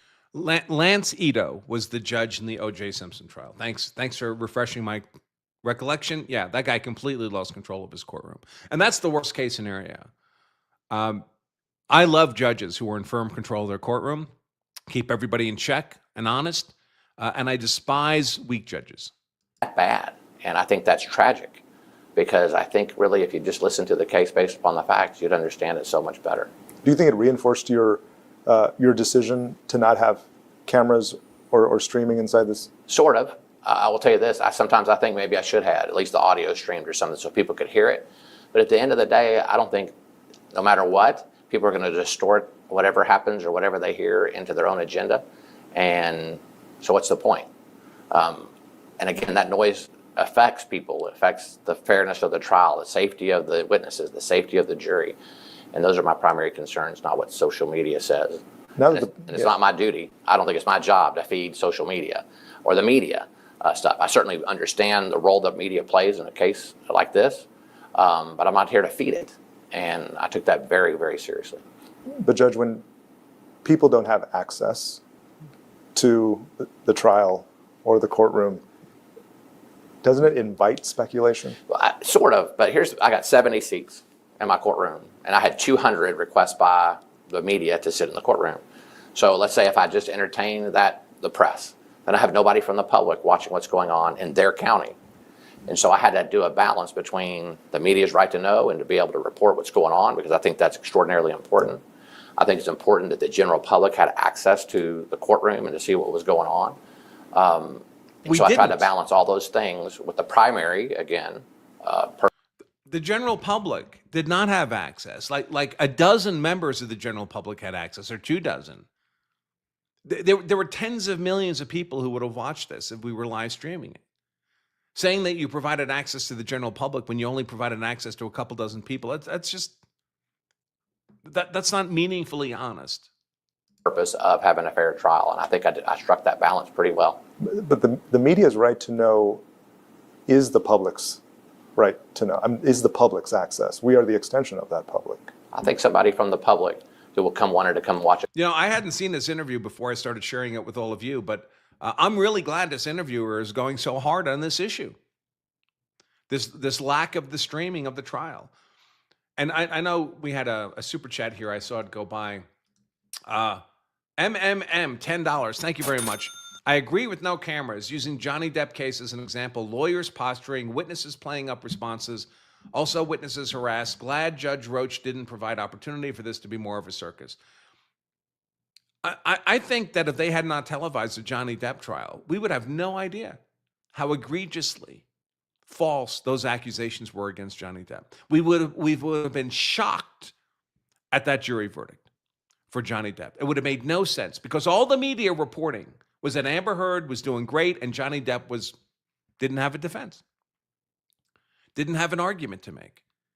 And it was only by watching it in real time, watching Johnny's, not just the words he said that might be recounted in a news article, little snippets, but his demeanor. Remember Amber Heard's demeanor on the witness stand? The way she spoke, her tone of voice, her manner of presentation, that profoundly undermined her credibility. And you only get that if you're watching it happen. Are there negative consequences to tell? Sure. So you have to balance those values. But I think the overwhelming value is to allow for the streaming. Roger Wood, $5, says, I saw the driver of Mello's grandma throwing out, is that gang sign, bounty hunter sign? When greeting people at the courthouse, the family is about that life. Okay, I'll take your word for it. I knew some gang sign in the 1980s when I was working for the public defender's office in New York. I knew some gang sign, but it's been a long time since I've had to know gang sign. And the gangs, of course, are different now.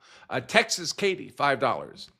Could the judge release the audio of the trial after the verdict? It would be helpful, and I know they tape it for the court reporter. I guess they could. I don't know if he would. I don't know. By the way, I saw someone asking, was this video recorded at all? Even if it wasn't streamed, was it video recorded? Most of the courts I've been in, the state level courts, they don't just video record. They don't have the resources for that. They may audio record, and I don't know if how long they keep the audios. I think the audios are really only for transcription purposes. But it's not normal for them. Now, this was not a normal case, and they may have set up in-court cameras for that purpose, but I don't know. Phil, I mean, I've been involved in cases where I did a murder case. I was consulting on a murder case here in Colorado a year or two ago. And I wanted the transcripts of it because I wanted the transcripts of my own testimony. I was an expert witness, so I was testifying. And I wanted to get the transcripts. They wouldn't let me record it. Like, I didn't have an option to record myself, like on my phone, for example. I would have loved that. But absent that, I wanted the transcript, and I was going to read the transcript of my testimony as a show. But of course, as usual, when the law of self-defense is consulting on your defense, when I'm your expert witness, we got the guy acquitted. We got acquitted of murder, acquitted of manslaughter, acquitted of criminally negligent homicide. We got him acquitted of everything. And believe it or not, because he was acquitted, now the court knows there will not be an appeal. They didn't keep any of it. They threw it all away. So I went to get a transcript. They said, we don't have anything to give you. I was pretty disappointed. Phil, $5. As has recently been demonstrated, lack of transparency simply allows continued corruption and banality of the legal system. Yeah, I think the publics are supposed to be publics. Trials are supposed to be public. And we have the technology to make them public to everybody who wants to watch. And I don't think it's a good policy not to allow that.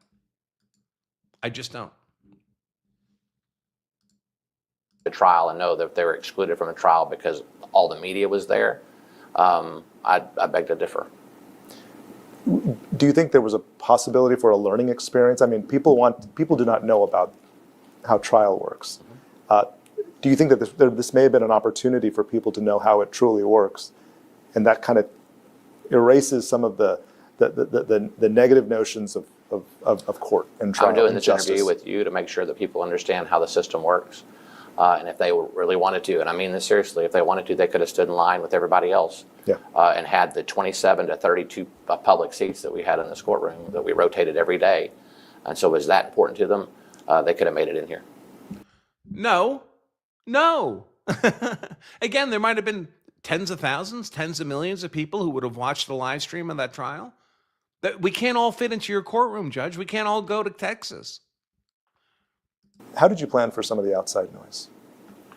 Well, we were certainly playing with the Sheriff's Office and the McKinney Police Department and the Allen Police Department and the Frisco Police Department. So those were talks that we were having 8 months before the trial to ensure the safety of the people out in the parking lots. They certainly had a right to demonstrate and I think we struck a very, very good balance that allowed them to do that, at the same time maintaining safety of everybody involved.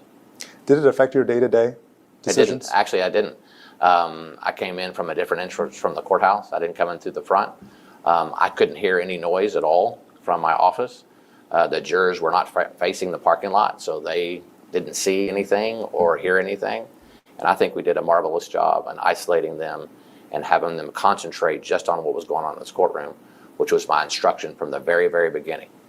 Well, folks, I see a lot of comments in the chat, and there must be a lot of new people here, and welcome. I'm glad to have you here. But there's so much stuff in the chat, I can't really see it, and I'm not going to respond to it unless it's at least a $5 super chat. On my end, when it's a super chat, it gets highlighted in color, and I can sort it and pick it out, and I can manage it. I can't pick out the chat just streams by. I can't grab stuff like that. So if you have questions, I see a lot of questions for me, but they need to be $5 super chats, or I can't answer them. $5 or more. You can always give more. What made this trial different? And of course, I should say, and there's so many of you here, subscribe. If you're on YouTube, subscribe. Hit that thumbs up button. That's a big help to me. I really appreciate that. I think it started off bad. And it started off bad with the doxing and the swatting of the judge and the parties, the witnesses, and all that stuff. So I think it started off bad, and I'm going to attribute that to social media.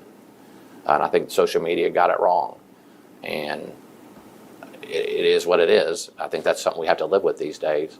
But I think it's my responsibility and other judges' responsibility to make sure no matter what's going on in social media, that someone can walk in a courthouse and get a fair trial. Did it make it very different when you realized a lot of your witnesses are young witnesses?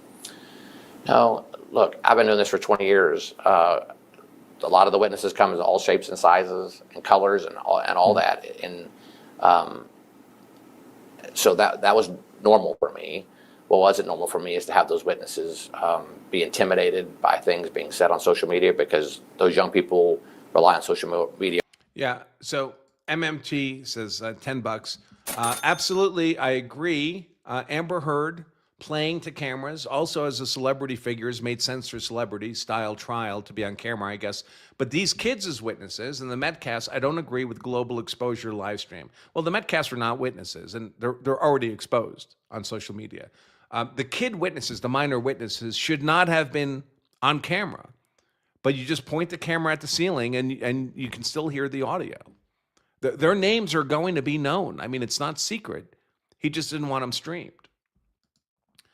Mello, 3,000, $10. I hit the wrong button. There we go. Was Judge Trenchard, who presided over the sensational Lindbergh trial in 1932, under more scrutiny at the time than Judge Ito, who presided over the OJ trial with cameras in the courtroom? I don't know. More than I certainly do. Yeah. And so that sure impacted me to make sure that they did not change their testimony. They were willing to come in and tell the truth without fear of being doxxed or swatted and stuff. And so I took every precaution that I could, consistent with the law, to make that happen. I know Steve brought it up to you, and I know that both sides probably brought it up as well. The AI images of people claiming to be inside this courtroom. Yeah, that ticked me off a little bit, because if you're going to call yourself the press, and people are going to depend on you to tell them what's going on in this courtroom, you should be telling the truth. And so Mr. Stoller, my public information officer, brought it to my attention that some news outlets were posting photos saying from inside the courtroom. And it wasn't my courtroom, it wasn't the witness, it wasn't their testimony, and that's tragic, because again, that just breeds the narrative that these people want to cultivate in our community to drive a wedge between us. And I think that's terrible.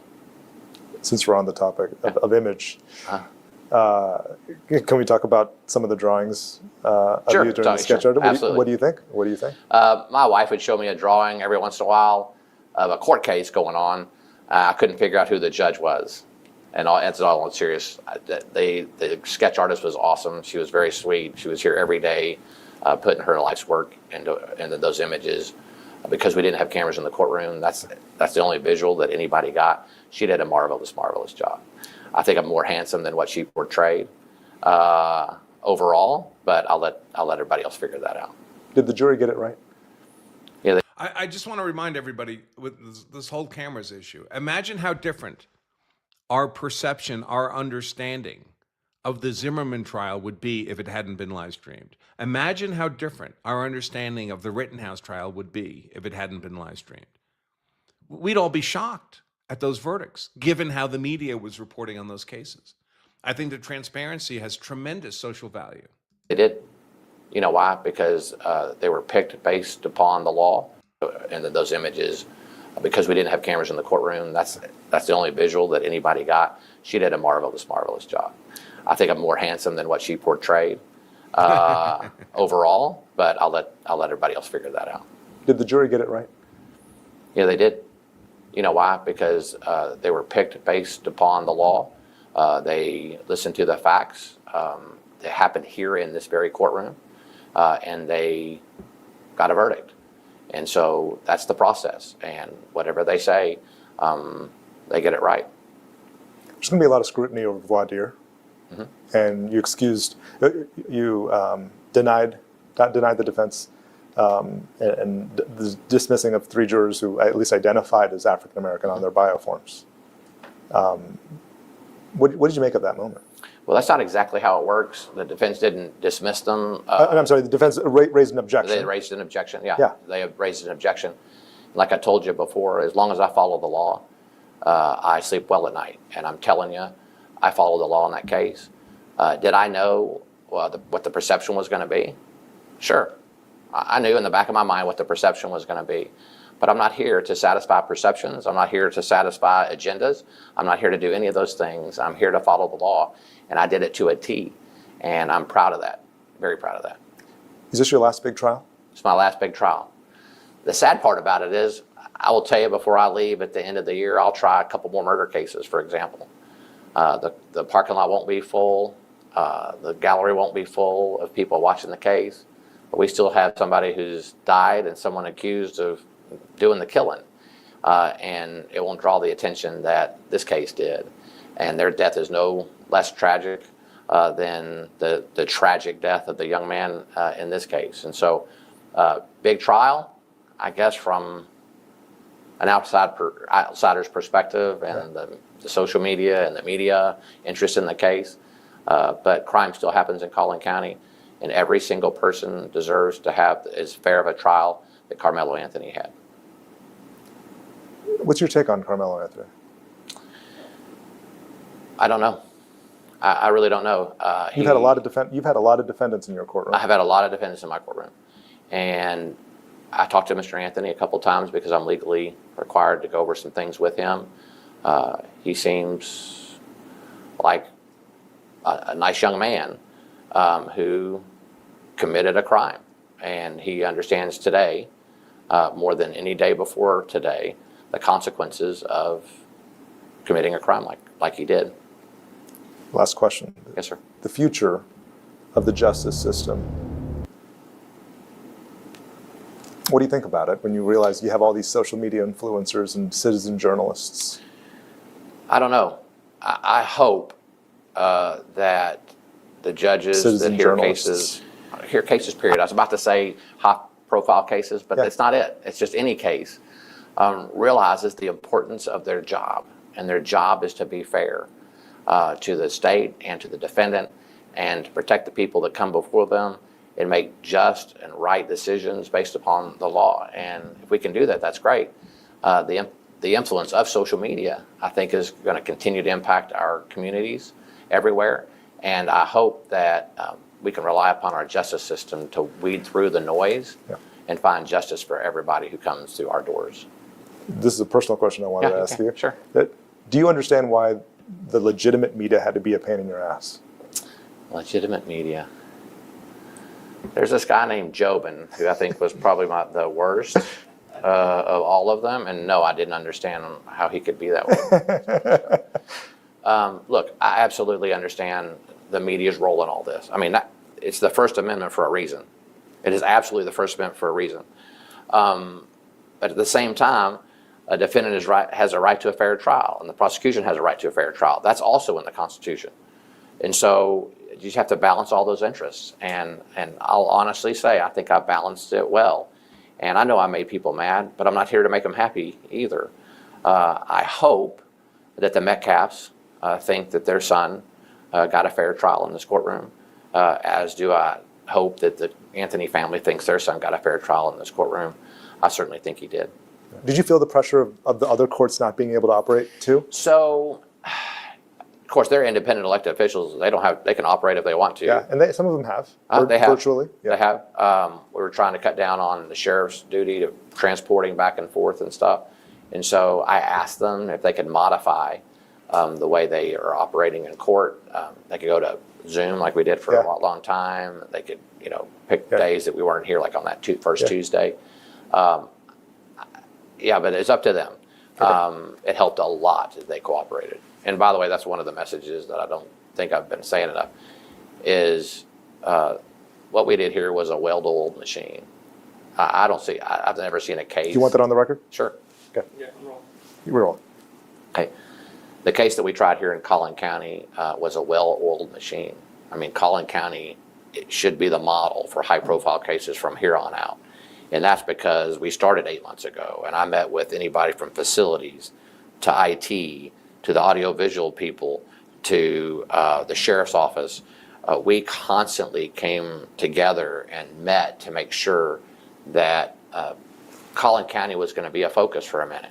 And we wanted to make sure that everybody understood that, number one, don't come around and mess with Collin County. And because we're here for a job, that job is to make sure that everybody gets a fair trial and everybody's safe. And we wanted to go seamlessly. And one thing that does worry me a little bit is people go, oh, this was a 5-day case with the evidence. 5-day case, it must have been cut and dry.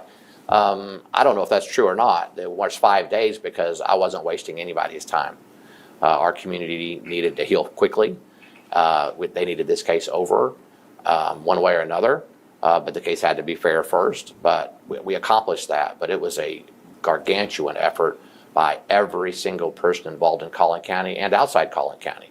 And so we're very, very proud of our county, all of our employees, all of our elected officials, all of our judges, everybody in getting this case tried quickly because our community needed it to heal.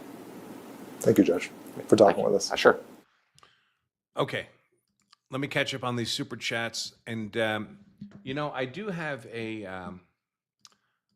13-minute interview on Fox with the prosecutors. Cover prosecutor interview. So I'm going to do these I'm going to put it up as a poll.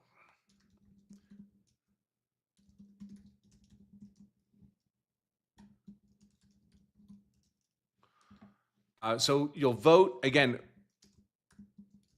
You vote on this by putting numbers in the chat. Should I cover prosecutor interview in today's show? It would add about would be going an extra 13 minutes or so. So yes is 1 in the chat and no is 2 in the chat. And while you're voting for that, I'll cover the, move it up there.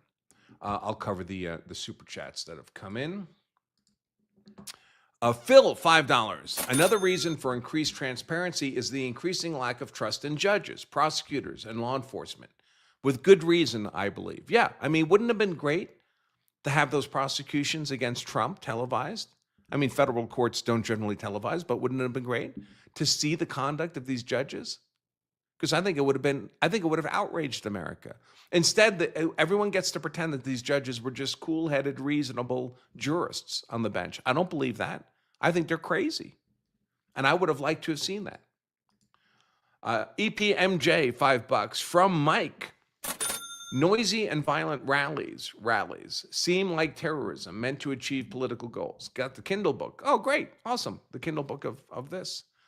Don't forget the mugs, folks. Again, Father's Day is a week from Sunday. It takes about a week for the mug to get to you, typically. So you want to order it in time to give to Dad. That's the beautiful Trump $250 mugshot mug. And a bunch of other stuff. That's the QR code right there, or the linked, the pinned comment in the chat. Cynthia, $5. Could he have added years to the sentence? Could the judge have? No. So before the jury is even selected, the defendant has, here, Karmelo Anthony, has to make a decision under Texas law. Does he want the judge to sentence or the jury to sentence? He gets to make that decision. He has to make it before the jury is selected. So you don't know what the jury is going to look like when you make that decision. But Karmelo decided to have the jury do the sentencing rather than the judge. So then it's completely out of the hands of the judge. Stacked deck, $5. What do you think the timeline will be for the release of the prosecution's evidence? The video referenced, or if it's released at all? I have no idea. No idea.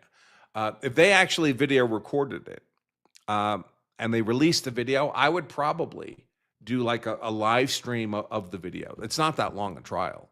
It's only a few days. It's not like, Zimmerman or Rittenhouse or Johnny Depp where it was weeks. We could cover the whole thing in a few days and maybe at 1.25 speed. I would probably do that. Mike Taylor, F9W, $10, just money, just generosity. Thank you so much, my friend. And Mike Taylor, again, now $5 with a question. Could Karmelo Anthony be kept in jail longer if the parole board decides so? You mean longer than the 35 years? No, he can only be kept as long as his sentence is. Now, I think he's eligible for parole in half the 35 years, so 17 and a half years. They don't have to grant him parole, so they can keep him longer than his parole eligibility date, but they cannot keep him past the 35 years. John, €6. €6. Where in the Constitution is the right to a fair trial for the prosecution? Yeah, I caught that too. That's not really in the Constitution, except the general concept of due process. But most judges will speak that way. The defendant's entitled to a fair trial, and the prosecution is entitled to a fair trial. That's part of due process. The people are presented by the executive branch, by the prosecution. It's why in most states, if the defendant wants a bench trial instead of a jury trial, they want the judge to play the role of the jury, they have to have the consent of the prosecution. The defendant has a right to a jury, and in most states, the prosecution has a right to a jury. There's a few exceptions. In Maryland, for example, the prosecution doesn't have a say. If the defendant wants a bench trial, they get a bench trial, whether the prosecution likes it or not. But in most states, it's considered a right of the prosecution to be able to make their argument to a jury and not merely to a judge. Okay, let's see, how's the voting going? 95% to play the prosecutor's interview. All right, let me hop over to that. It's pretty short. This is Will Cain on Fox TV. And he has both the guy who was Weisky was his name, and also who's not the head prosecutor. He's not the elected prosecutor in the county, but they also have the head prosecutor for the county here as well. Welcome back. Karmelo Anthony filing to appeal his 35-year prison sentence for the murder of 17-year-old Austin Metcalf at a Frisco track meet. He has the possibility of parole after serving half that sentence. An audible gasp heard inside the courtroom as the sentence was read. Karmelo Anthony, inconsolable, his head hung low, crying. And for the first time since the trial began, Austin's twin brother Hunter walked into the courtroom. He spoke directly to Karmelo Anthony. "I just want some respect if you could look me in the eye." Karmelo looked up.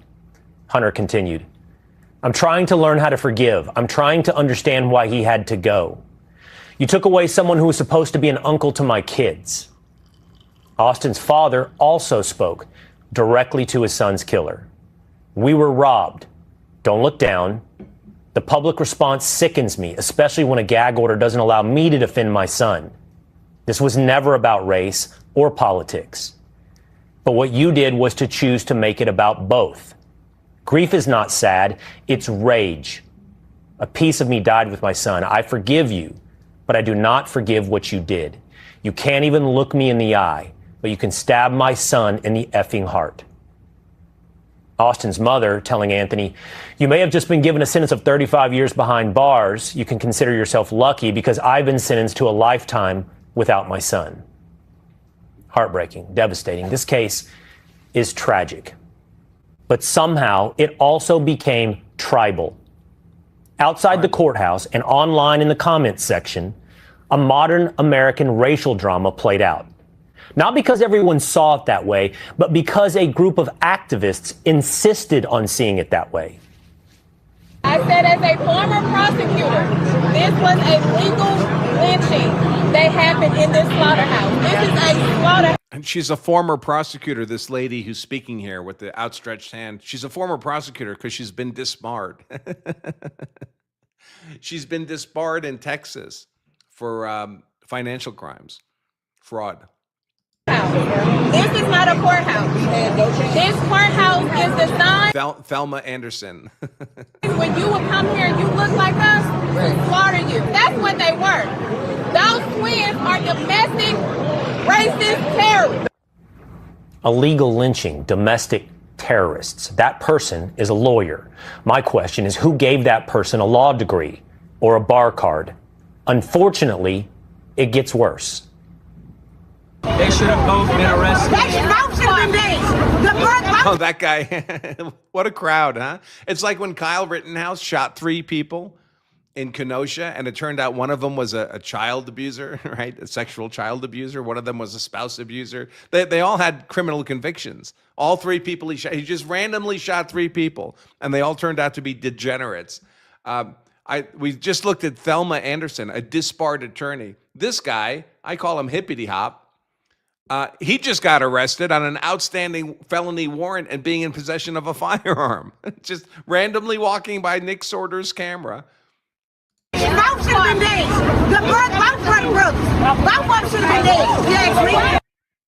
They both should be dead, referencing the twins. This poison extended to the Metcalf parents. If he was white, we wouldn't even be here today. It would have never came to court. It would have never been no handcuffs. We wouldn't be here today. They said we supposed to know how to act around white people. What the is that? You should have taught your sons. It's like, and you wonder why Spirit Airlines went out of business. I mean, to go get a motherfucking adult like we know how to do. Friends of the Metcalf family were even followed to their car. So the question is how... I want to make sure this is... Do we actually have the... Oh, we do. Okay. It's taking a long time to get to the... Friends of the Metcalf family were even followed to their car. So the question is, how far has this reaction spread? It's far enough that Cardi B has a take. There's Hippity Hop right there on the She wrote on X, "Wow, just frickin' wow, disgusting. This is not justice. This is trying to make an example." Now, Cardi B is the female rapper, I believe I have this correct, who's confessed to she used to drug men. Drug men, I guess, when she was doing sex work, and then rob them. And she's offended by a verdict. But Cardi B is a moron. The question is, how widespread is this sentiment? Does a significant percentage of Black America see the victim as Karmelo Anthony? We have some evidence. It was really about 50 D-list race hustlers outside the courtroom each day. Their champion was illiterate criminal Dominique Alexander. I mean, this case was so obvious it couldn't even gain the attention of Al Sharpton or Ben Crump. And Ben Crump has never met a race story where he didn't want to be the main character. Well, Ben Crump was not involved here because he's learned since the George Zimmerman trial that the real money is in the police use of force cases. There's not that much money to be made unless a cop was the person who used force.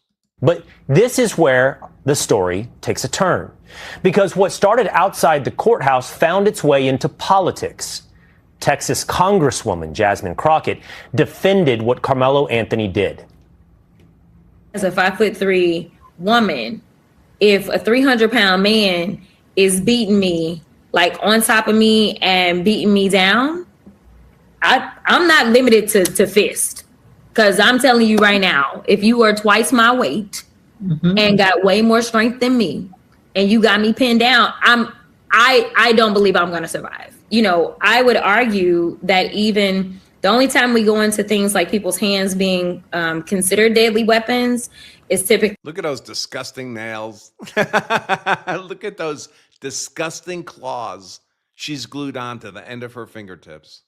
Like if they're a professional boxer or that kind of stuff. But I think By the time you start getting to like football player, good argument. Good freaking argument.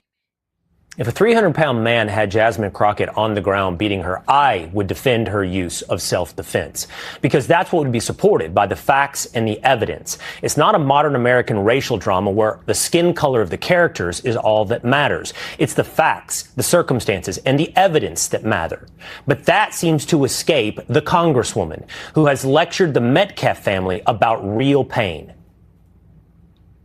Black women, especially Black women who have Black male children, live in fear and agony every single day. A fear and agony that I promise you, the Metcalfs probably never spent a day living that way. No, they just have to live with the actual death of their son. These Black women with their Black son children who are not murdered yet, what, they're living in fear that it could happen, and that's worse than having the son actually killed? I have to have just some real conversations about race in this country. Simply existing as a Black woman in this country is more painful than losing your son to murder. Disgraceful, unethical, unbecoming a member of Congress. It takes a simple majority. Members of Congress, Jasmine Crockett. Fortunately, Jasmine Crockett is out of a job. Texas drew the new congressional district map and wiped out her district. Should be censured. Joining me now, prosecutor in the Karmelo Anthony trial, Bill Werski, and Collin County District Attorney Greg Willis. Gentlemen, thanks for being with us here today, Mr. District Attorney. So Werski was the lead prosecutor in the case, and the head prosecutor for the county is the elected prosecutor. He's the guy who runs for office in an election. Attorney, I think I'll start with you. Let me get your reaction to the sentencing of Greg Willis. Gentlemen, thanks for being with us here. Joining me now, prosecutor in the Karmelo Anthony trial, Bill Werski, and Collin County District Attorney Greg Willis. Gentlemen, thanks for being with us here today, Mr. District Attorney. I think I'll start with you. Let me get your reaction to the sentencing of Karmelo Anthony. I'm sure you men are relieved and happy with the verdict. How do you feel about the sentence of 35 years? Well, Will, I'm gratified by it. I think the jury did a great job of listening to the facts, following the law, and ultimately they had to balance sentencing of now 19-year-old, but was 17 when he committed the crime. They had to balance that with the profound, permanent, and unnatural loss of Austin Metcalf to his family. Bill, during the sentencing phase of this trial, the defense only put on the stand Karmelo Anthony's mother, and the prosecution, you chose, I believe, not to put on any witnesses. Why? Well, there's a lot of legal strategy that goes into that, Will, so I can't really get into the ins and outs. I can tell you in any criminal trial, especially murder trials, both sides kind of play the hands they're dealt in terms of the cards. But it's not unusual, having done murder cases on both sides for 30 years, to have a punishment phase go that fast in a Texas murder trial. What has been, I'll go back to you for this one, Greg. What has been the reaction of the community? You're the district attorney in Collin County. What has been the reaction of the community to both the conviction and the sentencing? I think the local community seems very pleased and happy, and they're glad that it was peacefully resolved and that it was resolved based upon the law and the evidence instead of online clickbaiting and online influencers trying to manipulate people. I think it's a great thing that in America, despite AI, despite all the technology around, that our bedrock principles of a criminal jury trial still survive if we follow the process, and that's what happened here. Bill, we know what took place outside the courtroom. We know what's been said online. This case has taken on the character of a racial drama. How much, if any, of that made its way into the courtroom? Absolutely none of it will. In fact, we were very gratified that one of the defense lawyers in their closing statement admitted to the jury this case was never about race, because that was our position from day one. And I know we didn't have cameras in the courtroom because of the age of many of the witnesses, but I want your viewers to know, and the public, We called about 17 eyewitnesses, and it was a very diverse group of young men and women that came into court to testify. And the jury that saw that quickly realized this case was never about race. This case was about murder, plain and simple. Bill, there's been a lot of misinformation. There's been people suggesting it was an all-white jury. It was not. We know the facts, an all-white jury. But your critics will say, well, there were no black jurors. Tell me about the jury selection process. Well, we started out with 500 jurors, Will. That was whittled down based on specific answers and questionnaires to about 250. And then we talked to those 250. One thing I can assure you and your viewers, the jury that tried this case and found him guilty and set the sentence was a very diverse jury that accurately reflected a cross-section of our community here in Collin County. Greg, it was just announced just a few, roughly half hour ago, that Karmelo Anthony has filed his notice for appeal. What's your reaction? I would say it's expected. I mean, this is very typical, especially in murder cases, but any case where the defendant gets a lengthy sentence, it's normal for a notice to appeal to be filed. So it would be more surprising if there had not been a notice filed. Well, on the note of surprise, Bill, were you surprised, or because it is so common, did you expect not to hear from Karmelo Anthony, that the defense chose not to put Karmelo Anthony on the stand? Well, in many criminal cases, we never hear from the defendant. The prosecutor in me, of course, wants to ask questions, wants to cross-examine. And a lot of times in self-defense cases, the conventional wisdom is you're not going to win on self-defense unless you call your client. So I was hoping he would take the stand. I was hoping jurors in our community would get to hear whatever story he chose to tell. But, you know, ultimately it's his decision under our Constitution, and we have to respect that. And as frustrating though it may be, you know, we had to live with it. Bill, what would have been your main question that you would have wanted to ask Karmelo Anthony on cross-examination? Very simple, Will. Why did you take a knife to a track meet? That fact that he took the knife to the track meet, what does that answer tell you? It tells me that when he went out and provoked this difficulty, this confrontation with Austin Metcalf, you know, he had a secret no one else knew. He had a knife hidden. He was obviously prepared to use it. And no doubt, I told the jury that it probably empowered him. He knew that any confrontation he provoked, he was going to come out on top because he had a knife in violation of school policy. So I really do think it's important to know why he took the knife. But once we figured out he had the knife, obviously nothing good was going to happen. And Austin Metcalf lost his life because of it. Bill, what was the most powerful moment in the trial? Was there a moment or a piece of evidence that swung this decision? I got to tell you, Will, there was so much, and we were so happy to finally get to be able to share it with our jury. The videotape made it very clear. Karmelo Anthony was not surrounded. The kids were minding their own business, looking at their phones under that tent. And then the jury heard from numerous eyewitnesses that corroborated exactly what the video showed. And then finally, and I argued to the jury, the defendant's own words, Karmelo Anthony's own words were super important. He didn't say, they touched me, I was scared of them, they were following me, they surrounded me. What he said repeatedly was, he touched me, he did this, he did that. And so it was obviously a one-on-one confrontation between he and Austin Metcalf. And then, Greg, finally, the moment when you hear the victim impact statements, when you hear from Hunter and you hear from Austin's parents.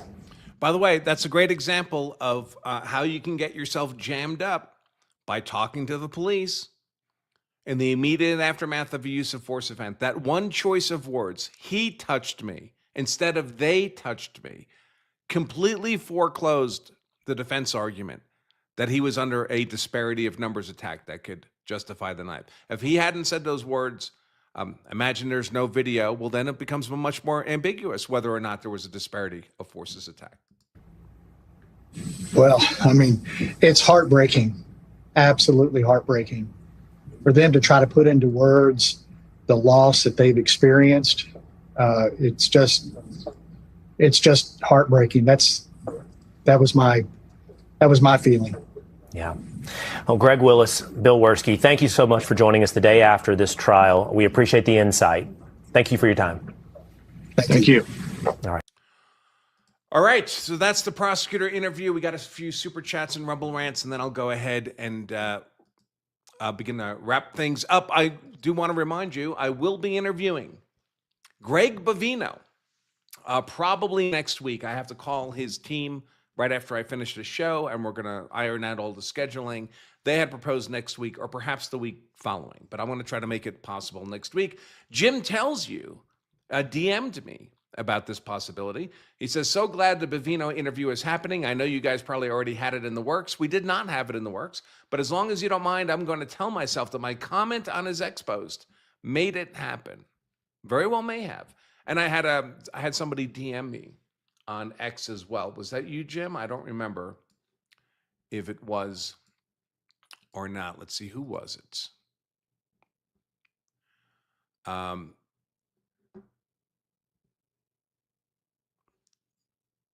It was, yeah, I think it was Jim. It was Jim. It was, maybe it was a different Jim. I don't remember, to tell you the truth. But thank you, Jim. I appreciate that. Lois Wagner, $5. Could Karmelo possibly have years added to his sentence if the appeal doesn't go his way? That's a little bit of a confusing way to put it. So he's going to appeal. If he loses the appeal, if the conviction is affirmed, then presumably the sentence would be affirmed. Nothing changes. If he loses the appeal, if the appeal doesn't go his way, he's just stuck with the conviction and the sentence. If he wins his appeal, to the extent he's appealing to overturn the conviction, he would get a new trial. If he goes through a new trial, there's a new sentencing. It's as if he wins his appeal and gets a new trial, it's as if the first trial and sentence hadn't occurred. So it could go better for him. He could get a new trial. Maybe he'll be acquitted. He could get a new trial. Maybe he's convicted again, but he gets a lower sentence. Or he gets a new trial. He gets convicted again, and he gets 99 years. So the sentencing it's as if there was no prior sentence. It's completely open. Everything's on the board again. Pat Loves Rocky, $5. Could the existing surveillance video of the tent be allowed to be released? Anything can be allowed to be released. It's up to the judge. Anything, any of the evidence can be allowed to be released. People are saying Howard scammed Karmelo Anthony. Can he defend himself? So Howard was the lead defense attorney for Karmelo Anthony. I don't know that he scammed anything. Lawyers are stuck with the evidence the client gives them. He could be a fantastic lawyer, but he had nothing to work with. That's a definite possibility in this case. I wish I'd been able to watch him. And then I could have a better sense of, did he perform at a sufficiently high level or not? But that's one of the consequences of not streaming the trial, is I can't make those assessments. Tread, again, another $5. Thelma Anderson of the Little House on the Prairie Andersons. That's a great line. I think she's had her 15 minutes of fame. I don't think we're going to see her again. All these women, Jasmine Crockett, Thelma Anderson. Here, it says it right here. Rob Lightspeed, $5. Crockett is setting herself up for a position on MS Now or The View. She has nothing left. She must get her bag on the way out. I'm sure that's what Thelma Anderson's trying to do too. She's been disbarred. Imagine going through all that effort to graduate from law school and pass the bar, and you get disbarred for financial fraud. So I'm sure she's trying to get on The View, become a talking head as well. The grifters. I am a lawyer too. Well, welcome, counselor. Sunlight disinfects. Live streaming should have been a no-brainer. Yeah, I agree. I think some of the judges' concerns are legitimate concerns. I think they're vastly outweighed by the societal benefit and the exposure and the truth that we get from live streaming the trial. That's why so many other judges do it. And let's see, I got a rumble rant here. There's too much money in big racism. Too many scumbags are able to make an entire well-paid career off of being a racist. Yeah, that's true, right? Al Sharpton's been doing it forever. Jesse Jackson did it. Ben Crump does it. Ben Crump, the attorney, Ben Crump, who's involved in all these police use of force cases, he's a deci-millionaire many times over. He never has to go to court. It's all settlements. He creates a race bait hustle around the case, gets all the politicians scared, and politicians will happily spend other people's money, taxpayer money, to make their political problems go away. That's the system Ben Crump has set up, and it's very lucrative. Very lucrative. A lot of money to be made there. I'm going to put the mugs back up just to remind everybody, Father's Day is a week from Sunday. Get your dad the mug. It takes a week to get to you, roughly. So order it in time so you can hand it to him. He'll love it. He'll love it. The mugs or any of the other stuff. The mugs, the travel mugs, the tumblers are proving extremely popular. These are the tumblers. A little plastic cap right there. A koozie, cell phone cases, T-shirts, mouse pads, coasters, the whole deal. You get them all at that QR code or at the link in the pinned comment in the chat. Any chance of a Mr. Mayonnaise mug? I think I was called Mr. Mayonnaise by somebody on X, right? You should wear that insult as a badge of honor. I like mayonnaise. I have mayonnaise with my French fries in the Belgium fashion because I was raised in Belgium for a couple of years as a kid. That's how we always ate our French fries there, and I think it's better than ketchup. Grim Saga, $5. One cannot reason with the unreasonable, and one cannot have peace with those who only want you dead. Yeah, I think there's a lot of truth to that. A lot of truth to that. All right, everybody. I think I'm ready to wrap things up. And is there anything else? Anything else? I think that's the show for today. No members only show today. Have a great Friday, everybody. I'll likely do some shows over the weekend. You never know. It's always ad hoc on the weekends.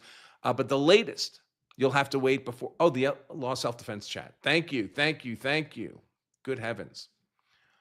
Thank you. Let's see. There's a couple here that I haven't gotten to. Just one, I guess. The Dark Knight says, Branca, given the fact that Karmelo Anthony was sentenced to 35 years and could be up for a possible parole as early as 17 and a half years, if he managed to stab someone in prison, could additional years be added to his time? So sentencing law gets very complicated. If he stabs someone in prison, presumably not in self-defense, right? Because you can stab someone in prison in self-defense. It's just self-defense.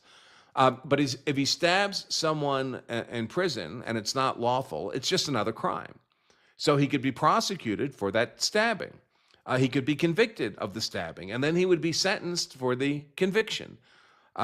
It's not clear to me that they would be able to extend his current sentence by making his current 35-year sentence and whatever the stabbing is run consecutively. I don't know if that's permissible. I've not run into that in my actual law practice. The default would normally be he's got a stabbing, he's sentenced to, let's say, 10 years for the stabbing, and that would run concurrently with his 35-year sentence, so it would not extend his sentence. Now, say he's 15 years into this 35-year sentence, he's up for parole in 2.5 years, and then he stabs somebody. Even if he would have been granted parole, he has to serve the stabbing sentence now. So you could be paroled on the 35 years and still have 10 years you have to serve for the stabbing. So that can definitely happen. Or of course, you would expect the stabbing to make him ineligible for parole at the 2.5 years. So that's how all that works. Joe 9611 $5. Is it dumber to think there are multiple genders or that the world is flat? It's dumber to think there are multiple genders. If the world was flat, humans could still, we could still reproduce. If there's 50 genders, there is no reproduction. It's too chaotic. Davo 166 $5. I predicted riots from random events. Now we have a heinous murder. Thinking of moving from Illinois after 60 years before a new summer of love. Dad of 4 kids. Listen, I'm moving from Colorado because Colorado has gone insane. Colorado has gone California. The crime. Colorado is like the second most violent state in the country right now, and it's because we have hundreds of thirds of third world savages. within our borders. The taxes are going crazy. All the petty, liberal, bureaucratic nonsense and rules. No shopping bags available in the supermarket, or you can pay for the paper ones that are made out of tissue paper. They're trying to get rid of gas stoves to stop global warming. I mean, it's all the liberal nonsense. What they can't do in taxes, increasing taxes, they just increase the fees on everything. I registered a car. I bought a new car a couple of years ago. I registered it. It was $2,000 to get plates. $2,000 to get plates for the car. And 3-day waiting periods to buy guns, even if you already own a bunch of guns like I do. When I got back from the gun store that time, trying to buy that 22 caliber pistol, and they told me that I had to come back in 3 days after I did all the background check stuff. It was a new law. I said, okay, I'll be back in 3 days. But I came home and I told my wife, we're moving. We're moving. I pay a lot of taxes in the state of Colorado. Why am I giving money to people who hate me, who want to put a boot on my neck? I said, and my wife's family is in Colorado. We moved here to be closer to her family. I said, we're leaving. We're leaving. And that's when we started looking. We finally settled on Knoxville. We move out of here in less than a month now. But I know it's hard for many people. You live in Illinois, for example. You have family there. You have commitments, obligations. I get it. It's difficult to move. I lived in Massachusetts, the politics of which I hated for 25 years because I had been married there. I had kids there. It was difficult to leave. But you know, we all have to make the best calls we can, ultimately. All right, folks, I will see you, maybe over the weekend we'll have some shows, but no later than noon Eastern time, I'll be back with our regular scheduled programming, and I'll have news on what's going on. Hopefully by then we'll have pinned down the Greg Bovino guest appearance on The Branca Show. When I know, you'll know. But until then, I remain attorney Andrew Branca for The Branca Show.